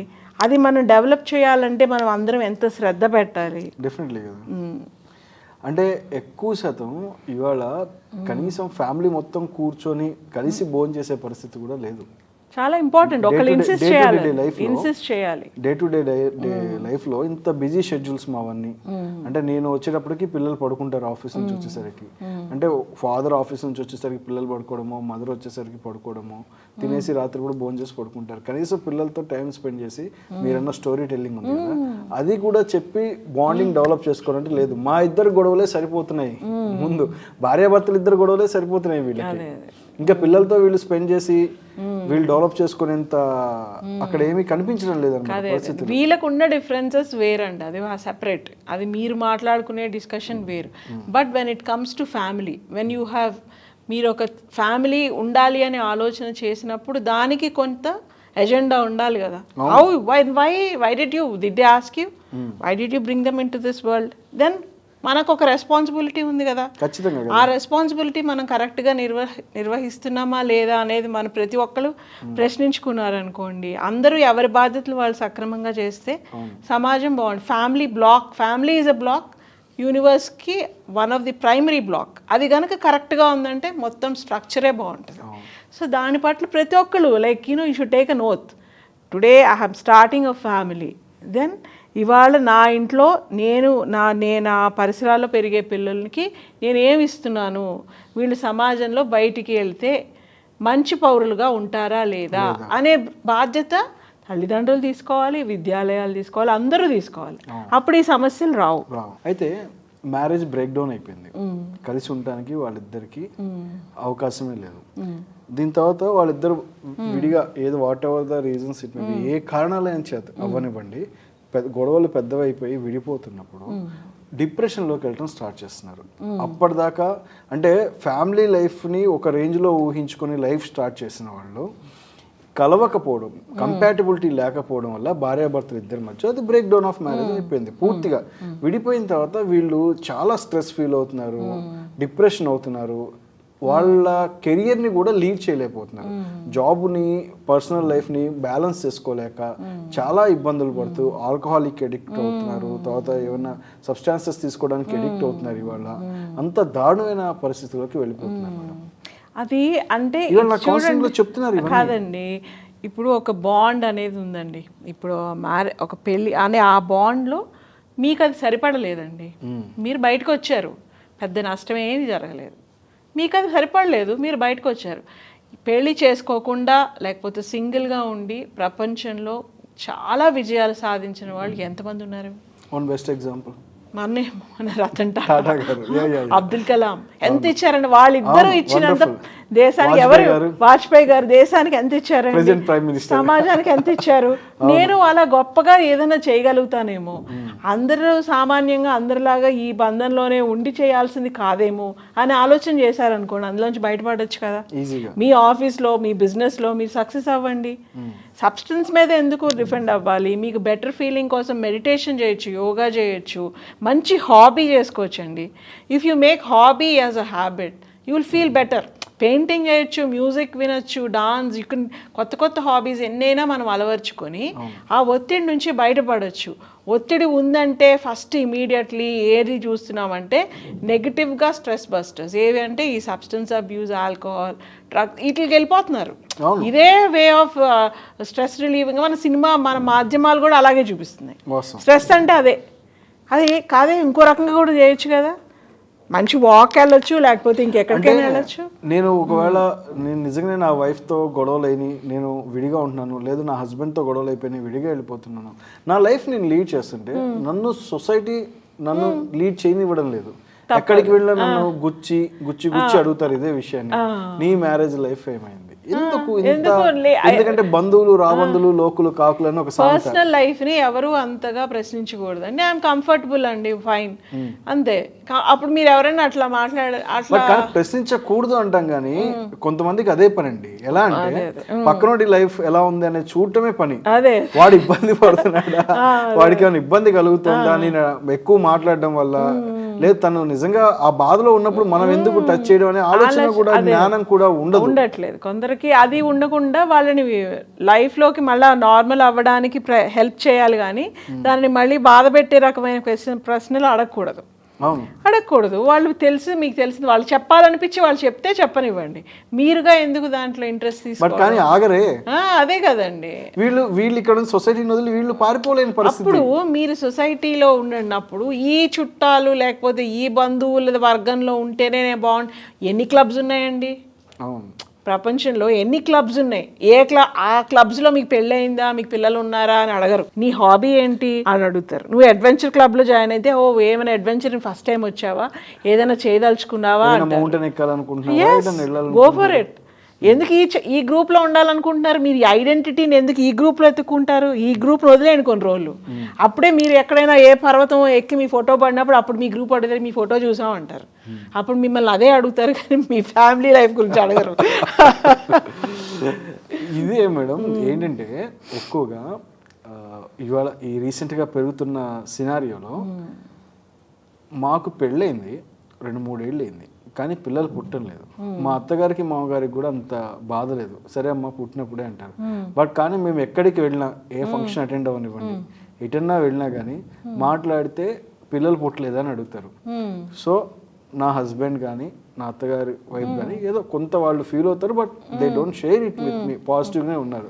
బట్ అసలు దీన్ని రిసీవ్ చేసుకోలేని ఆడపిల్లలు పెరుగుతున్నారు ఇప్పుడు, నిజంగానే పెరుగుతున్నారు. రిసీవ్ చేసుకోవడం అంటే దెప్పే వాళ్ళు అలానే దెప్పుతున్నారు. అది వాళ్ళు నిజంగా మూర్ఖులు అలాంటి వాళ్ళు. అమ్మాయికి పుట్టకపోవడానికి వాట్ ఎవర్ ద రీజన్, అమ్మాయి తప్పేం కాదు కదా, హస్బెండ్ కూడా ఉంటుంది మిస్టేక్. అది వాట్ ఎవర్ ద రీజన్, వాళ్ళ కెరియర్ చాయిస్ అయి ఉండొచ్చు, చాలా ఉంటాయి, చాలా చాయిసెస్. ఎందుకంటే కొంతమంది ఒక స్టేజ్కి వచ్చిన తర్వాత వాళ్ళు ప్లాన్ చేసుకోవచ్చు. ఇట్స్ దేర్ పర్సనల్ ఇది, అంతేగాని మీరంత అన్నెసరీ ఇంట్రెస్ట్ చూపించడం. ఇవాళ ఎర్లీగా వీళ్ళకి పిల్లలు పుట్టకపోవడం వల్ల పక్కన వాళ్ళు కాపురంలో ఏలు పెట్ట ఉంటారు చూసారా, అది వాళ్ళు దూరి గ్యాప్ పెంచే ప్రయత్నం ఎక్కువ. బయట వాళ్ళు కాపురాల్లో దూరి ఈ వైఫ్ అండ్ హస్బెండ్ మధ్య లేనిపోని. ఇప్పుడు ఏమవుతుంది, ఈ అమ్మాయి వాళ్ళ అత్తగారికి 4 సార్లు నూరిపోస్తారు. నువ్వెందుకు స్ట్రెస్ అయ్యో నీ కోడల్ని, సో డాక్టర్ దగ్గర తీసుకెళ్ళు, పలానా చోట తీసుకెళ్ళు, చూపించు. వీటి వల్ల కూడా గ్యాప్ పెరిగిపోతుంది. ఇది ప్రాక్టికల్లీ జరుగుతుంది. స్ట్రెస్ చేసే వాళ్ళని అడగండి, మేము పిల్లల్ని డెఫినెట్లీ ఇది చేస్తామండి, కానీ మీరు వాళ్ళకి భద్రత కల్పించగలరా, వాళ్ళ జీవితం పర్ఫెక్ట్గా ఉంటుంది అనే విషయాల పట్ల మీరు బాధ్యత తీసుకోగలరా? ఇప్పుడు మనకి ఇంత పాపులేషన్ ఉన్నప్పుడు మనం పిల్లల్ని ప్రొడ్యూస్ చేయడం అనేది ప్రైమరీ మోటివ్ కంటే ఆల్రెడీ ఉన్న పిల్లలకి మనం ఎంత ఇవ్వగలుగుతున్నాం అనేది నిజంగా ఒక బ్రాడర్ యాంగిల్లో చూస్తే అది కదండి. We are just like it is like social ప్రెషర్లో పిల్లలు ఉండకూడదండి. పిల్లలు ఉండాలి అనేది should not become a social pressure. First of all, as a parent you should enjoy having a child. You should enjoy bringing them up. When you don't want to enjoy, when you don't want to give time, but children, because andarki unnaru manaki undali, social pressure, andaru adugutunnaru పిల్లలు ఉన్నారు అంటే మనం వాళ్ళకి time ఇవ్వాలి, వాళ్ళ గురించి ఆలోచన చేయాలి. అప్పుడే డెఫినెట్లీ పిల్లల గురించి ఒకవేళ వాళ్ళకి వేరే ప్రయారిటీస్ ఉన్నాయనుకోండి, పిల్లలు వాళ్ళకి ప్రయారిటీ కాకపోవచ్చు, వాళ్ళు ఒకళ్ళ కంపానియన్షిప్ బేసిక్లీ ఎంజాయ్ చేస్తూ ఉండొచ్చు. అప్పుడు వాళ్ళ ఫ్రీడమ్ వంశం నిలబడటం కోసం కదా అనేది మన ఆలోచన. అది అలా మనకి భారతీయులకి మొదటి నుంచి అలా ఉంది ఆలోచన, ఏంటంటే ఇది ఏదో దీనికోసం చేయాలి అని. కానీ ఇప్పుడు మనం చేస్తాము, కరెక్టే, బాగుంది, కానీ మనం వాళ్ళకి ఫ్యూచర్కి ఎలా చేయగలుగుతున్నాం అనేది. ఇప్పుడు కొంతమంది చూడండి, ఎంత economically backward family, 10 children, 15 children, ఒకళ్ళేమో రిక్షా పుల్లర్, ఒకటి కార్పెంటర్, ఒకటి ప్లంబర్, ఒకటి చెప్పుల షాప్, ఒకటి మెకానిక్. ఇవే, ఇంతకు మించిన ఎడ్యుకేషన్ కానీ ఇంతకు మించిన ఆపర్చునిటీస్ కానీ వాడికి ఉండవు. నీకేం రైట్ ఉంది? నువ్వు వాడిని సపోర్ట్ చేయలేనప్పుడు, అంతమంది కిడ్స్ని నువ్వు చేసి వాళ్ళకి కరెక్ట్ లైఫ్ ఇవ్వలేనప్పుడు భగవంతుడు ఇచ్చాడు, అది తప్పు కదండి. మరి ఆలోచన తప్పు కదా. నువ్వు వాడి క్వాలిటీ లైఫ్ నువ్వు ప్రామిస్ చేయలేనప్పుడు ఎందుకు చేయాలి? ఎంతో కొంత మనకు ఉన్న దాంట్లో బెటర్ గుడ్ క్వాలిటీ ఇవ్వడం, గుడ్ సమయం ఇవ్వడం. అసలు డబ్బు కంటే అన్నిటికంటే ఫస్ట్ సమయం మనం ఇవ్వాలి. ఇవ్వగలిగినప్పుడే మనం డెఫినెట్లీ పిల్లలు. లేకపోతే అండి సోషల్ ప్రెషర్ కోసం ఈ పిల్లల్ని ప్రొడ్యూస్ చేసి పుట్టగానే ఆడిని ఈ హాస్టల్లోకి తోసేద్దాం, ఆ హాస్టల్లోకి తోసేద్దాం, ఆ క్లాస్ రూమ్లో పడేద్దాం. ఫస్ట్ క్లాస్ నుంచే హాస్టల్. అసలు ఏంటండి ఇది? వై వెన్ యూ డోంట్ అదే కదండి, ర్యాంకులు వచ్చేయాలి, అదే ఎక్కడికో వెళ్ళిపోవాలి వీడు, అమ్మ నాన్నతో కూడా అక్కర్లేదు. అదే అసలు ఏంటి దారుణం అసలు. చాలా దారుణం అండి. నేనైతే అలా చదువుకోలేదు. ఇవాళ ఒక one of the leading advocate గా ఉన్నాను, బట్ నేను అలా చదువుకోలేదు. మీరు లీడింగ్ మోటివేషనల్ స్పీకర్ గా ఉన్నారు, మీరు అలా చదువుకోలేదు. అసలు ఈ చదువు ఏంటి అర్థం లేదు అండి. అసలు ఇన్ని గంటలు ఏంటి? అసలు వాళ్ళకి ఒక కనెక్షన్ లేదు, ఒక కమ్యూనికేషన్ లేదు, గోల్ లేదు. అసలు వాడికి ఐఐటి జేఈ అంటే ఏంటో తెలుసో లేదో, వాడికి 6వ క్లాస్లో వాడు ఏం అవ్వాలనుకుంటున్నాడో వాడు ఆలోచించగలరా? వీళ్ళు డిసైడ్ చేసేస్తున్నారు. We don't know. ఇక్కడ థింగ్ ఏంటంటే నేను స్ట్రాంగ్గా ఇది చెప్తాను, పేరెంట్స్ డిసైడ్ చేస్తున్నారని నేను చెప్పను, కానీ పేరెంట్స్ డిసైడ్ చేసేటట్టు ఇన్స్టిట్యూషన్స్ తయారు చేస్తారు అండి. అదే వాళ్ళ మార్కెటింగ్ స్కిల్స్ ని పేరెంట్స్ మీద రుద్ది వాళ్ళు వాళ్ళ చైల్డ్ లైఫ్ ని డిసైడ్ చేసేటట్టు చేస్తున్నారు. ఇలా ఉంటేనే ఈ కాలేజ్, లేకపోతే ఇలా ఉంటేనే లైఫ్ అన్నట్టు. నీకు అసలు బేసిక్ ఆ చైల్డ్ యొక్క స్కిల్స్ ఏంటి, వాడు ఎందులో రాణిస్తాడు అంటే అట్లీస్ట్ వాడికి కొంతకాలం, ఒక 11 ఏళ్ళో 12 ఏళ్ళో ఇంతకాలం వాడు ఎలా ఉన్నాడు, ఏ సబ్జెక్ట్స్లో వాడికి ఇంట్రెస్ట్ ఉంది, ఎందులో వాడు రాణించగలడంటే మనం తెలుసుకోవాలంటే ఆ చైల్డ్ మనతో ఉండాలి కదా. అవును కదా. వాడు ఏం చేస్తాడో, వాడి ఇంట్రెస్ట్ ఏంటో, వాడి ఇవేంటి మనం ఏమీ అర్థం కాకుండా ముందే వాడిని ఎక్కడో పెట్టేసి మన పిల్లల్ని మెకానికల్ లైఫ్ లోకి తీసుకెళ్ళిపోతున్నాం. యాంత్రికమైన జీవితం, తనను తాను తెలుసుకోలేని జీవితం, తల్లిదండ్రులకు కూడా తాను అర్థం కాని జీవితం. అప్పుడు తల్లిదండ్రులు ఏం చెప్పగలుగుతారు? ఓహ్ వాడికి ఇవి ఇష్టం. ప్రతి వ్యక్తి భిన్నంగా ఉంటారు. మనం వాళ్ళు అబ్జర్వ్ చేసేంత టైం కూడా వాళ్ళు మన దగ్గర లేనప్పుడు మనం వాళ్ళకి ఏం సజెషన్స్ ఇవ్వగలుగుతాం? ఇవన్నీ ప్రీ ప్లాన్డ్గా ఈ ఫోర్స్ చేయటం ఇస్ రాంగ్. ఆ క్లాస్లోనే ఒక గొప్ప సైంటిస్ట్ ఉండొచ్చు, ఒక లాయర్ ఉండొచ్చు, ఒక డాక్టర్ ఉండొచ్చు, ఒక పెయింటర్ ఉండొచ్చు, ఒక రైటర్ ఉండొచ్చు. నువ్వు ప్రతి ఒక్కరిని ఒకే కాలేజ్లోకి పంపాలంటే that's wrong. You're killing their natural tendencies. అన్ని న్యాచురల్ ఇన్నేట్గా ఉండే కొన్ని స్కిల్స్ ఉంటాయి, ఇన్నేట్గా ఉండే కొన్ని ఎబిలిటీస్ ఉంటాయండి. అవి మనం వాటిని అబ్జర్వ్ చేయాలి. అంటే ఒక ఇది మంచి కోసం డెవలప్ అయిందో చెడు కోసం డెవలప్ అయిందో కానీ ఎక్కువ మన ఇండియన్ టెండెన్సీలో డిగ్రీస్ ఉంటేనే ఇన్కమ్ జనరేట్ చేస్తారు పిల్లలు. లైఫ్ స్టైల్ అనేది డిగ్రీస్తో ముడిపడింది. ఈ డిగ్రీస్ అనేది కమర్షియల్ ఆస్పెక్ట్ అయిపోయింది. అంటే ఫర్ ఎగ్జాంపుల్ నేను గ్రాడ్యుయేషన్ చేయాలి, నేనే ఒక బీటెక్ గ్రాడ్యుయేట్ చేయాలనుకున్నాను. పేమెంట్ కోటానో సీటో ఇంకోటో whatever it may be, నాకు 10 lakhs అయితే కానీ నాకు గ్రాడ్యుయేషన్ అవ్వలేదు. సో ఇప్పుడు నా కొడుక్కి కానీ నా కూతురికి కానీ నేను 10 lakhs 20 lakhs పెట్టి ఇవాళ ఇంజనీరింగ్ పూర్తి చేస్తుంటే రేపొద్దున వాళ్ళు per month at least they should earn the 1 lakh. Placement రావాలి, అంతే ఎర్న్ చేయాలనుకుంటున్నాం. అంటే ఒక రకమైన ఎప్పుడు చూడు వాళ్ళ న్యాచురల్గా వాళ్ళ థింక్ ప్రాసెస్ని చంపేసి వాళ్ళు ఇదే వేలో ప్రయాణించాలి అనే గీత మనం గీస్తున్నామా, లేదా వాళ్ళ లైఫ్ స్టైల్ని డిసైడ్ చేసి వాళ్ళకి మెరుగైన జీవితాన్ని ఇస్తున్నామా? అంటే చూసి వాళ్ళు ఏమంటే ఏవి హాట్ జాబ్స్, వేటికి బాగా డబ్బులు వస్తున్నాయి అనే దాని పట్లే మనం ఎక్కువ ప్రాధాన్యత ఇస్తాం. అంటే పేరెంట్స్ మెరుగైన జీవితం ఇవ్వట్లేదా పిల్లలకి?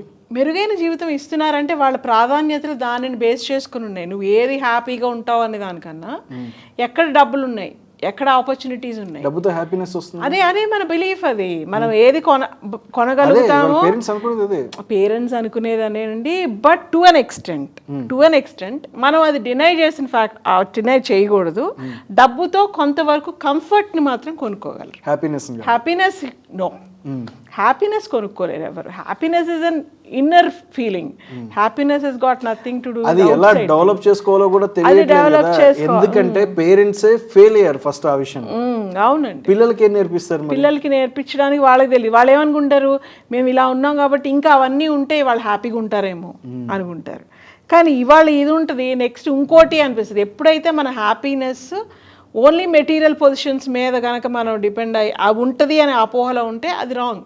కంఫర్ట్ అవ్వచ్చు, నీ కన్వీనియన్స్లో కంఫర్ట్ రావచ్చు, నీ లివింగ్ స్టాండర్డ్స్లో కంఫర్ట్ రావచ్చు, దాని మూలన నువ్వు నీ వర్క్ ఎన్వైర్న్మెంట్ బెటర్ అవ్వచ్చు.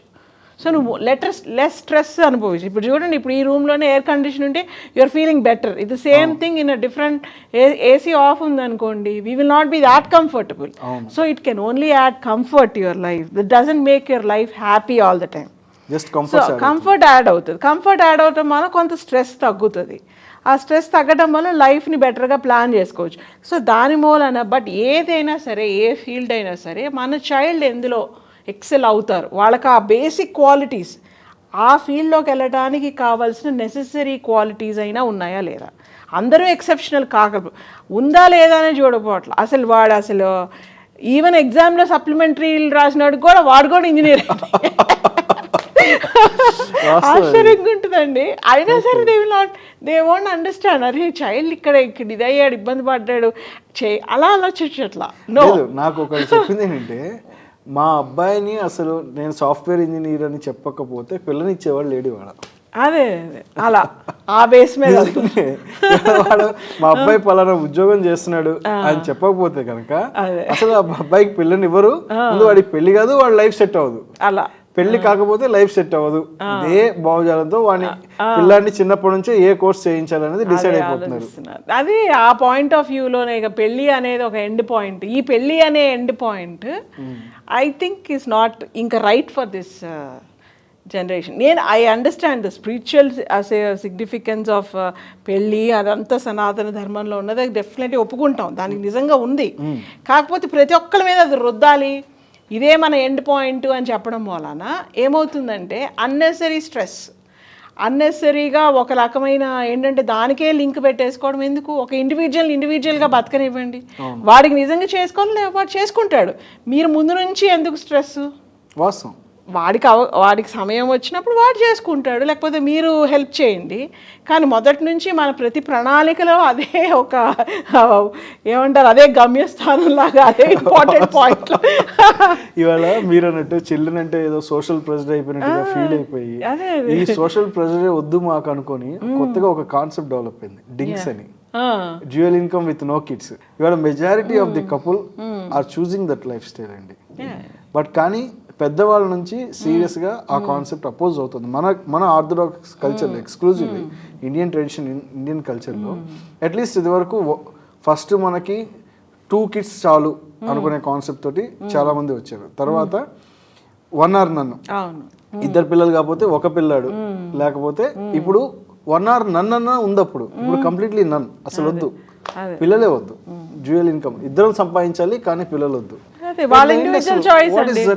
No, that's their choice. మీరు అలా అందరూ ఆలోచించలేరు. కొంతమంది ఆలోచిస్తున్నప్పుడు దాన్ని మనం వ్యతిరేకించాల్సిన అవసరం కూడా లేదు. కానీ ఇలా డెవలప్ అవ్వడం మొదలు పెడితే కొన్ని రోజులు అయిపోయాక భారతదేశంలో వృద్ధులు తప్ప యువతరం మిగులుతుందా? అలా ఆల్రెడీ ఉంది కదండి, ఐరోపా దేశం ఉంది కదా. ఐరోపాలో ఖండంలో చాలా దేశాల్లో లేరు, జపాన్లో లేరు, చాలా కంట్రీస్లో like they don't want, because వాళ్ళు ఏంటంటే చైల్డ్ రేరింగ్ అండ్ అనేదాన్ని ఒక సీరియస్గా తీసుకుంటారు, దాన్ని రెస్పాన్సిబుల్గా చేయాలి. కాబట్టి అలా చేయలేము అని అనిపిస్తే కొంతమంది give up, let it be. ఎవరైతే చేయదలుచుకున్నారో కొంత పర్సంటేజ్ అయినా కరెక్ట్గా చేశారనుకోండి, మనకు మంచి కరెక్ట్ పాపులేషన్ ఉంటుంది కదా, సీరియస్గా తీసుకొని టేకప్ చేసి. ఇప్పుడు చూడండి చైనాలో ఎందుకు అన్ని ఒలింపిక్ మెడల్స్ వస్తాయి వాళ్ళకి, స్పోర్ట్స్లోకి వెళ్ళాలి అని అనుకుంటే చిన్నప్పటి నుంచి ఆ టైప్ ఆఫ్ ట్రైనింగ్ ఉంటుంది వాళ్ళకి. సో ఆ కైండ్ ఆఫ్ సీరియస్ థింకింగ్తో కనుక మనం really we have children, worthy children who can really excel. అంటే ఐఎమ్ నాట్ సేయింగ్ ఏదో ఒక దాంట్లో మనం ఎక్సెల్ అవ్వకపోతే అన్వర్దీ అని కాదు నా ఉద్దేశం. మంచి వాళ్ళు అయితే చాలు, అట్లీస్ట్ మంచి పౌరులు. అంటే మంచి పౌరులు కావాలి అంటే బాధ్యతగా ఉండే తల్లిదండ్రులు కూడా అవసరం అండి. ఎవరికైతే వద్దు అంటున్నారో వాళ్ళకి సోషల్ ప్రెషర్ పెట్టి లేదు మా దీనికోసం నువ్వు ఉండాల్సిందే అంటే, రేపు వాడు బాధ్యతగా లేకపోతే మీరు సమాజానికి మీరు ఒక మంచి పౌరుని ఇవ్వట్లేదు, ఇవ్వరు మీరు naturally. When you don't want and you're doing it for social pressure, మీరు టైం ఇయ్యరు, అప్పుడు వాడు ఏమవుతాడు కదా. దాని బదులు ఎవరైతే దీనికి అది ఒక చిత్తశుద్ధితో, ఒక నిబద్ధతతో ఉండే తల్లిదండ్రులు కొందరైనా కానీ ఈ సమాజానికి మంచిది. అందరూ అవ్వాలని లేదు. అవును, అంటే ఒక తల్లి నాతో షేర్ చేసుకున్నటువంటి విషయం అండి, సార్ ఇప్పుడు మమ్మల్ని చూసుకోవడానికి నాకు కొడుకు కోళ్ళు ఉన్నారు, నాకు ఏదైనా బాగాలేదు, నాకు మా ఆయనకి బాగాలేదంటే చూసుకోవడానికి కొడుకు కోళ్ళు ఉన్నారు, నన్ను చూసుకుంటున్నారు, బాగుంది. రేపొద్దున నా కొడుకు కోళ్ళు కూడా పెద్దవాళ్ళు అవుతారు కదా, మా వయసుకు వస్తారు కదా, వాళ్ళకి ఏదైనా అనారోగ్యం వచ్చిందో ఏదైనా బాగాలేదంటే వాళ్ళని ఎవరు చూసుకుంటారు? మీరన్నా గైడ్ చేయండి, అట్లీస్ట్ ఒక పిల్లాడో ఎవరో ఒకళ్ళు మీరన్నా గైడ్ చేయండి, వాళ్ళని ఒకళ్ళన్నా కనమని. బట్ అసలు వాళ్ళు పిల్లలే వద్దన్న కాన్సెప్ట్లోకి వెళ్తున్నారు. బట్ అలాంటి వాళ్ళకి ఏం చెప్దాం? ఒక్కసారి వెళ్ళి ఓల్డ్ ఏజ్ హోమ్స్ని చూడమనండి, అర్థమైపోతుంది. వాళ్ళందరినీ అడగండి. నవ్వుకున్నాం అని కాదండి, యాక్చువల్గా painful story. It is painful. చాలా కానీ ఓల్డ్ ఏజ్ హోమ్స్కి వెళ్ళిన వాళ్ళందరినీ అడిగితే మీ అందరికీ కొడుకులు కూతుర్లు ఉన్నారా అంటే, మరి ఉన్నా కూడా మీరు ఇక్కడికి వచ్చారు, ఎవరు మిమ్మల్ని చూడట్లేదా అంటే, ఒక వస్తువుకి వారంటీ ఉన్నట్టు కొడుకో కూతురో ఉంటే డెఫినెట్లీ గ్యారంటీడ్గా మనతో వాళ్ళు ఎండ్ స్టేజ్ వరకు ఉంటారని ఏమీ లేదండి. It is like expectation. Old age home percentage అనేది నిజంగానే వెరీ లెస్ కదా కంపేర్ చేసుకుంటే. ఓల్డ్ ఏజ్ హోమ్ లో ఉండేటువంటి పెద్దవాళ్ళ సంఖ్య నిజంగానే చాలా తక్కువ, పెరుగుతున్న మాట వాస్తవం, నేను ఒప్పుకుంటా. బట్ కానీ నిజంగా బాండింగ్ తో ఉండి పిల్లలు పెద్దవాళ్ళని చూసుకుంటున్న వాళ్ళు చాలా మంది ఉన్నారు. అలాగూ ఉంది, ఇలాగూ ఉంది. సో మనకి ఇట్స్ అ ఛాన్స్ కదా. ఇప్పుడు వాళ్ళ పిల్లలకి లేదు అన్నప్పుడు ఇట్స్ అ ఛాన్స్. వీళ్ళు ఇలాంటి వాళ్ళు అవ్వచ్చు, అలాంటి వాళ్ళు అవ్వచ్చు. సో పిల్లలకి కాదండి, ఆదరణగా ఉండాలి, ఆదరణగా చూసుకోవాలంటే కేవలం మనకు కుటుంబ సభ్యులే చూస్తారు అని కూడా లేదు. రియల్లీ చాలామందికి నిజంగా మంచి సేవ చేసిన వాళ్ళకి చాలామంది చూసేవాళ్ళు ఉంటారు. ఇప్పుడు ఎవరు లేకుండా వెళ్ళారండి, ఒక్కళ్ళు కూడా ఆ మొత్తం దేశం అంతా ఏడ్చారా లేదా రతన్ టాటా పోతే? కుటుంబం అయింది కదా. అదే అలా చేసుకునే ఒక బ్రాడర్ వ్యూలో వెళ్తారేమో, కాలేరండి. కాకపోతే చెప్తున్నా నేను, అలా కొంతమంది అంటే రతన్ టాటా అంత కాకపోయినా వేరే వాళ్ళని కూడా హక్కును చేర్చుకుని వేరే పిల్లలతోటి బాగా ఉండి ఆర్ఫనేజెస్ని బాగా అడాప్ట్ చేసుకొని చూసి వాళ్ళందరి యొక్క ప్రేమని పొందిన వాళ్ళు కూడా చాలామంది ఉంటారు. సో నాట్ నెసెసరీలీ నీ బయోలాజికల్ చిల్డ్రన్ ఉంటేనే నీకు ఆ గ్యారంటీ అనేది కూడా I don't think it's right. ఇది కూడా అదే డిస్కషన్.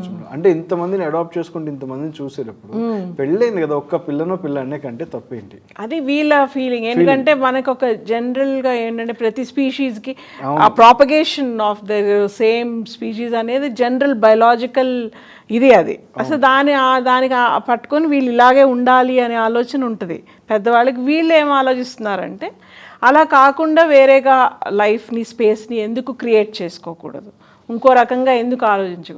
కానీ రెండింటినీ స్వాగతించాలి. వీళ్ళ ఆలోచన తప్పు కాదు, వాళ్ళ ఆలోచన తప్పు కాదు. ఇవాళ రిలేషన్స్లో ఎక్కువ గమనించుకున్నట్లయితే యంగ్ జనరేషన్ అయితే ఎక్కువ భక్తిలోకి వెళ్తున్నారు, లేదంటే భక్తికి చాలా దూరం జరుగుతున్నారు. This also shows the impact on the relationship. ఇది కూడా రిలేషన్షిప్ మీద ఇంపాక్ట్ చూపిస్తుంది. అంటే కొన్ని ఆర్గనైజేషన్స్ ఎక్స్క్లూజివ్లీ యంగ్ జనరేషన్కి యోగా నేర్పిస్తాం, మెడిటేషన్ చేపిస్తాం అని చెప్పేసి ఒక ట్రాన్స్ మైండ్లోకి తీసుకెళ్ళి కంప్లీట్లీ వాళ్ళని సన్యాసం 2 వర్డ్స్గా, అది వాళ్ళు పూర్తి సన్యాసమో కాదు, ఒక బ్రహ్మచర్యం అని చెప్పొచ్చేమో, బ్రహ్మచర్యం దిశగా వాళ్ళని ఉంచేసేటువంటి ప్రయత్నం చేస్తున్నారు. అంటే వాళ్ళకి yoga meditation is good for body and mind, but to the next level ట్రాన్స్లోకి వెళ్ళి కంప్లీట్గా పేరెంట్స్నే కాదు అని చెప్పి లైఫే స్పాయిల్ చేసుకునేంత అవుతుంది అని చెప్పేసి చాలామంది కూడా అంటున్నారు. ఇవాళ వస్తున్నాయి, ఇవాళ సెషన్స్ కౌన్సిలింగ్లో వస్తున్నాయి. అది అలాంటప్పుడు కౌన్సిల్ చేయాలంటేనే పిల్లల్ని ఓన్లీ ఫర్ ది యోగా అనేది మార్నింగ్ ఎక్సర్సైజ్ కోసం చూడాలా, లేకపోతే మెడిటేషన్ అనేది పిల్లలకి ఎంతవరకు, దానికి కూడా ఒక లిమిట్ ఉందా? అంత ట్రాన్స్లోకి ఇవాళ జనరేషన్ వెళ్ళిపోవాల్సిన అవసరం ఉందా? అంటే అండి అలాంటి స్టేజ్కి వెళ్ళగలిగే పర్సంటేజ్ చాలా కొంతమంది ఉంటారు. వెళ్ళకపోయినా ఈ సెంటర్స్ తీసుకెళ్తున్నట్టుగా చూపిస్తున్నాయి. ఇప్పుడు సోకాల్డ్ దీస్ యోగా సెంటర్స్ ఏం చేస్తున్నాయంటే వీళ్ళని ఒక ట్రాన్స్ లెవెల్లోకి తీసుకెళ్ళిపోతున్నట్టుగా చూపించి వాళ్ళని అక్కడే ఉంచేసి ఒక ఫ్యామిలీస్, ఇవాళ చాలా మంది ఫ్యామిలీస్ చెప్తున్నారు నా దగ్గరికి. మొన్న ఒక సెంటర్ నుంచి ఆల్మోస్ట్ ఒక 25 మెంబర్స్ పైగా వచ్చి ఉంటారు. వాళ్ళ పేరెంట్సే, మా పిల్లలు అక్కడ ఇరుక్కుపోయి ఉన్నారు, మన హైదరాబాద్లోనే ఉంది ఆ సెంటర్, త్వరలోనే దాన్ని మేము ఎక్స్పోజ్ చేయబోతున్నాం, మా పిల్లలు అక్కడ ఇరుక్కుపోయి ఉన్నారు. సో కంప్లీట్లీ మా ఫ్యామిలీ సిస్టంలో పిల్లల్ని బయటకు వచ్చి వాళ్ళకి పెళ్లి కానీ నెక్స్ట్ కానీ ఏమీ లేకుండా చేస్తున్నారు. అంటే అలా ఆగాల్సిన అవసరం ఉందా? తప్పదు. ఎందుకంటే ఈవెన్ నేను భగవద్గీత కృష్ణుడు చెప్పిన దాంట్లో సన్యసించడము లేకపోతే మన డ్యూటీస్ నుంచి దూరంగా పారిపోవటము అనేది ఎప్పుడూ పరిష్కారం కాదు. సో ఈ కాన్సెప్ట్స్ చెప్పాలి. నువ్వు డ్యూటీస్ నుంచి పారిపోయి ఎక్కడో జస్ట్ ఇందులోనే ఉంటే నువ్వు ఏదో చాలా అచీవ్ చేస్తావు అనే కాన్సెప్ట్ ఈజ్ రాంగ్. కాకపోతే యోగాలో సమాధి స్థితి వరకు వెళ్ళేవి అవి కొన్ని ఉంటాయి. అంటే కొంతమంది ఏంటంటే బాడీని ఎక్స్పెరిమెంట్ చేసి వాళ్ళు చక్రాస్ని వాటిని అవేకెన్ చేసుకొని అవన్నీ చేయడము అదొక సాధన. అది సాధనని సీరియస్గా ఒకళ్ళు చేయాలి, ఒకళ్ళు టేకప్ చేయాలంటే దానికి కొన్ని ఇవి ఉంటాయి. కానీ అది ఏంటంటే అట్లాంటి ఆశ్రమాల్లో దూరిపోతే పనులు ఏం చేయకుండా డ్యూటీస్ నుంచి దూరంగా ఎందుకు అనవసరపు సొసైటీలోకి వెళ్తే ఈ స్ట్రెస్ ఇవి లేకుండా ఈ ఆశ్రమంలోనే ఇలాగే టైం పాస్ చేసేస్తే లైఫ్ అయిపోతుందని ఆలోచించి అందులో అలాంటి వాటిలో ఉండేవాళ్ళు కూడా ఉంటారు. అంటే అన్నెసరీ ఏజ్లో వైరాగ్యం పెరుగుతుందేమో అని భావన. అదే అదే అదే అదే అన్నెసరీ అంటే వాళ్ళు ఆ వర్క్ ఫోర్స్కి ఉపయోగపడేవాళ్ళు లేకపోతే వాళ్ళ మేధస్సు ఇంకా వేరే వాటికి ఉపయోగించే అంత శక్తి ఉన్నవాళ్ళు కూడా అంటే ఏం చేస్తున్నారు, ద పర్పస్ ఏంటి? ఓకే వాళ్ళు దాంట్లోకి వెళ్ళారు కరెక్టే, వాళ్ళ పర్పస్ ఏంటి? ఇండివిజువల్ పర్పసా to attain certain level of perfection in particular field? ఇప్పుడు సపోజ్ మీరు ఒక ఆధ్యాత్మికతలో మీరు ఒక కాన్సన్ట్రేషన్ లెవెల్ ఇప్పుడు సపోజ్ ఉందనుకోండి, మన ఒక గ్రేట్ మ్యాథమెటిషియన్ ఉన్నారు రామానుజన్ గారు. బట్ వాళ్ళకి గొప్ప గొప్ప కాన్సెప్ట్స్ అన్నీ డీప్ మెడిటేషన్లో వచ్చినాయి అని చెప్తారు. ఈవెన్ మన సేజెస్ కూడా డీప్ మెడిటేషన్ కొన్ని అడ్వాంటేజెస్ ఉన్నాయి, కానీ ఆ స్టేజ్కి వెళ్ళాలి అనేది అది సెల్ఫ్ మోటివేటెడా or it is to escape the other things? అంటే మనిషి అన్నవాడు సంసారి మోటివేషన్ అనేది ఏది, వాళ్ళ ప్రైమరీ మోటివ్ ఏది అనేది తెలుసుకోవాలి. ఇప్పుడు ఇంతమంది ఉంటారండి, అందులో ఫిల్టర్ చేస్తే నిజంగా ఒక చాలా కొంత పర్సంటేజ్ మాత్రమే ఆ స్టేజ్కి వెళ్ళగలిగే వాళ్ళు ఉంటారు, ఆ రియల్ పర్పస్తో ఉన్న వాళ్ళు ఉంటారు. కానీ అది ఒక వ్యాపారంగాను లేకపోతే వాళ్ళ ప్రాపగేషన్ కోసము కొందరు వ్యక్తుల్ని ఉపయోగించుకొని వాళ్ళని నార్మల్ లైఫ్ లీడ్ చేయకుండా చేసే రైట్ కూడా మనకి లేదు. అంటే మనిషి అన్నవాడు సంసారి కాక తప్పదా అంటే అలా అని కాదు. మీరు సంసారి అంటే ఇన్ ద సెన్స్ లైక్ పెళ్ళి ఆ విధంగా కాదు, అంటే ప్రపంచంతో ఉండే ఇంటరాక్షన్. ఇప్పుడు మీరు ఇష్టపడి ఇంటరాక్ట్ అయ్యారు ప్రపంచంలో ప్రతి వ్యాపారంలో లేకపోతే ప్రతి విషయంలో మీకు ఇంట్రెస్ట్ ఉందనుకోండి, engage or disengage it's your choice. మీరు ఎంగేజ్ అవ్వదలుచుకుంటే ఎంగేజ్ అవ్వండి, కానీ ఎంగేజ్ అవ్వడం నుంచి తప్పించుకోవడం కోసం డిసెంగేజ్ అయ్యామనుకోండి, మనం దాన్ని ఎస్కేప్ అవుతున్నట్టు. ఎస్కేప్ అవడంలో మనం ఏం నేర్చుకోం, మనం అంత బాధ్యతల నుంచి తప్పించుకోవడానికి డిసెంగేజ్ అవ్వడం వేరు, ఇంకా ఉన్నతి సాధించడం కోసం డిసెంగేజ్ అవ్వటం వేరు. సామర్థ్యం ఉండి కూడా ఇప్పుడు అది యాక్చువల్ తపస్సు అన్న యోగా అన్న ఇంత మనం కరెక్ట్గా అర్థం చేసుకుంటే వాళ్ళకి దే హ్యావ్ అన్ని కేపబిలిటీస్ ఉన్నా కూడా వాళ్ళ స్థితిని మెరుగుపరుచుకుంటాక చేశారనుకోండి, అన్ని మనిషికి ఉన్నటువంటి ఆధ్యాత్మిక మానసిక శక్తిని వృద్ధి చేసుకోవడం కోసం చేస్తే అది వేరు. బట్ నేను ఏమి చేయను, నాకు ఈ ఆశ్రమంలో ఉంటాను లేకపోతే ఇలాగే ఐ విల్ జస్ట్ వాంట్. మరి ఇక్కడ పట్టు విడుపులు ఏంటి అసలు? ఏం పట్టుకోవాలి, ఏం విడిచిపెట్టాలి, అలా వీళ్ళు నిజంగా ఉన్నతిగా సాధించాలి అనుకుందాం. అది ఇండివిజువల్ చాయిస్ అండి. మీరు ఏమనుకుంటున్నారు, మీ లైఫ్లో మీ మోటివ్ ఏంటి, మీరు వాంట్ అనే depends on person to person. Motive అనేది నేను ఇప్పుడు మీరు అడిగిన దానికి ఆ పేరెంట్స్ చెప్తున్నాను. నా కొడుకు డిగ్రీ చేసేటప్పుడు నేను అది సాధించాలి ఇది సాధించాలని నాకు చెప్పేవాడు. కానీ జాయిన్ ఇన్ ద కాలేజ్లో జాయిన్ చేసినప్పుడు నేను ఇంత చేస్తాను అంత చేస్తానని చెప్పేవాడు. బట్ వన్స్ బాబు ప్యారల్గా యోగా కూడా నేర్చుకోరా, ఇవాళ మంచిది యోగా నేర్చుకోవడం అని ఎప్పుడైతే చెప్పానో తను ఒక ట్రాన్స్లోకి వెళ్ళిపోయాడు. నా చేతికి కూడా చిక్కినటువంటి పరిస్థితి ఏర్పడింది వాళ్ళ. అంటే అప్పటిదాకా ఇది మోటివ్ కాదు, యోగాలో higher yoga this becoming the motive. యోగాలో హయ్యర్ యోగా అనేది మేడం ఇవాళ పెళ్లిళ్ళు చేసుకొని కూడా సాధించిన వాళ్ళు ఉన్నారు, లేరు అని నేను అనట్లేదు. యోగాలో హయ్యర్ మోటివ్ కాదు, బట్ కొన్ని ఇన్స్టిట్యూషన్స్ స్పెసిఫికల్లీ ఏవైతే ఆధ్యాత్మిక కేంద్రాలుగా రన్ అవుతున్నాయో ఇవి ఇప్పుడు ఈ మధ్య అలిగేషన్ వచ్చింది ఒకరి మీద, దాని గురించేనా మీరు? దాని గురించనే కాదు, అపార్ట్ ఫ్రమ్ దట్ చాలా ఉన్నాయి. అది యాక్చువల్గా అది ఒకటి ఇవాళ కోర్టులో కేసు వేసారని చెప్పి వాళ్ళ ప్రపంచానికి ఏదో చూపించారు. బట్ అది కాక నిజంగా చాలా రన్ అవుతున్నాయి ఇండియాలో. యువతరం అనేది శక్తి సామర్థ్యాలు నిర్వీర్యం అవుతున్నాయి. లేదు అసలు ఇది ఎవ్వరూ చెప్పలేదండి ఇలా ఉండాలి అని. కానీ ఇది ఇవాళ కొత్తగా పెరుగుతుంది, బాధ్యతల నుంచి దూరంగా తీసుకెళ్ళిపోవడము. లేకపోతే ఏంటంటే ఇది డిటాచ్మెంట్కి వదిలేయటానికి రెండు డిఫరెన్స్ ఉంది.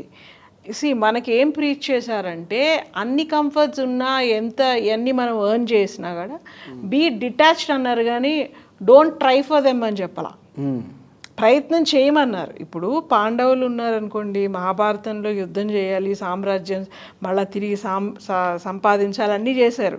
చేసిన తర్వాత మళ్ళీ ఎవరినో ఈ రాజును చేసేసి పరీక్షిత్తుని రాజుని చేసి మళ్ళీ వెళ్ళిపోయారు కదా వానప్రస్థానికి. అదే పట్టుకొని అటాచ్గా లేరు, అంటే వాళ్ళ బాధ్యతని చేశారు, అవసరమైతే వదిలేశారు, అవసరానికి సమయానికి వదిలేశారు. అంతేగాని ఎందుకండి మనకు రాజ్యం వదిలేద్దాం, అడవిలో కూర్చుందాం, మనకు అవసరమా ఇప్పుడు వెళ్ళి ఫైటింగ్ చేయాల్సిన అవసరం ఏంటి అని అనుకోలేదు. సో ఇది అసలైన భారతీయత, ఇది అసలైన సిద్ధాంతం. అంటే ఏంటి, మనం ఎప్పుడు కూడా దేన్ని తప్పించుకోవడం కాదు, మన బాధ్యతని నిర్వహించాలి. కానీ మనకు వచ్చినటువంటి ఆ వస్తువులపైన వాటిపైన విపరీతమైన మమకారాన్ని పెంచుకొని అదే శాశ్వతమని అనుకోకూడదు అని చెప్పారు. కానీ అసలు వాటి పట్ల నీకు ఎటువంటి ఇది ఉండకూడదు, అన్నిటితోని డిజెంగేజ్ అయిపోయి ఆ ప్రపంచంతో సంబంధం లేకుండా ఇలాగే జీవితం గడపమని ఎక్కడా చెప్పలేదు. కాకపోతే వాళ్ళకి అలాంటి పాయింట్స్ చెప్పేసరికి ఓకే నాకు మెటీరియల్ గోల్స్ ఏమీ లేవు, నేను ఏది చేయను, ఎందుకు చేయాలి, ఐఎమ్ హ్యాపీ లైక్ దిస్, నేను ఉద్యోగం చేయను, ఒక ఇల్లు కోసం ప్రయత్నం చేయను, నేను ఏది చేయను, నేను ఇలానే ఉంటా. ఎందుకు అంటే ఇవన్నీ అశాశ్వతం. అశాశ్వతం అంటే అశాశ్వతమని వదలకూడదు, నీ బాధ్యతని నువ్వు నిర్వహించాలి.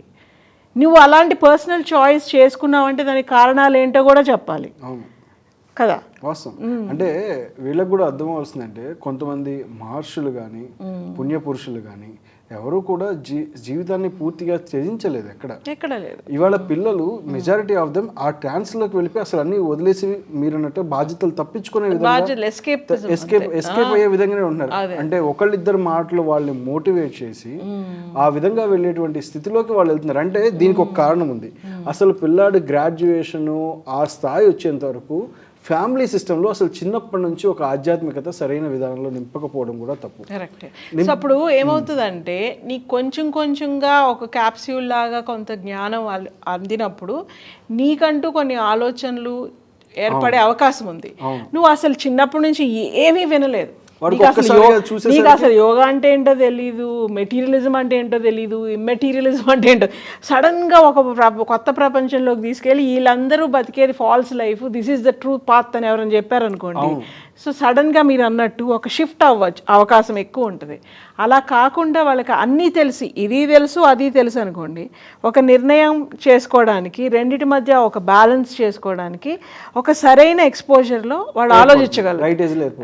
ఇలా లేకుండా మీరు అన్నట్టు కంప్లీట్లీ అదేం సంబంధం లేకుండా ఉంచి, అట్లాగే ఇప్పుడు మనం అన్నట్టుగా ఈ ఎంటర్టైన్మెంట్ కూడా ఇందాక మనం డిస్కస్ చేసినట్టుగా దెర్ ఇస్ నో భావదారిద్ర్యం లేకుండా ఉండడం చూసుకోవాలి. మంచి భావాలు, మంచి ఆలోచనలు, మంచి విషయాల గురించి చర్చ ఎక్కడైతే జరుగుతుందో, మానసిక వికాసం ఎక్కడైతే ఉంటుందో, వ్యక్తిత్వ వికాసం ఎక్కడైతే ఉంటుందో, భావ వ్యక్తీకరణ స్వేచ్ఛ ఎక్కడైతే ఉంటుందో, వాళ్ళ ఆలోచనలు మనం కూడా చూడగలుగుతాం, మనం కూడా వినగలుగుతాం, వాళ్ళని సపోర్ట్ చేయగలుగుతాం.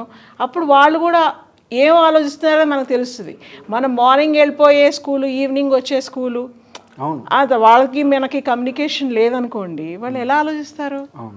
సడన్లీ ఓ మై గాడ్ వీళ్ళతో ఉంటే ఇన్ని రెస్పాన్సిబిలిటీస్, వీళ్ళ నుంచి తప్పించుకొని ఆశ్రమంలో ఉంటే ఏ రెస్పాన్సిబిలిటీ ఉండదు. Because excessive responsibility at an early age.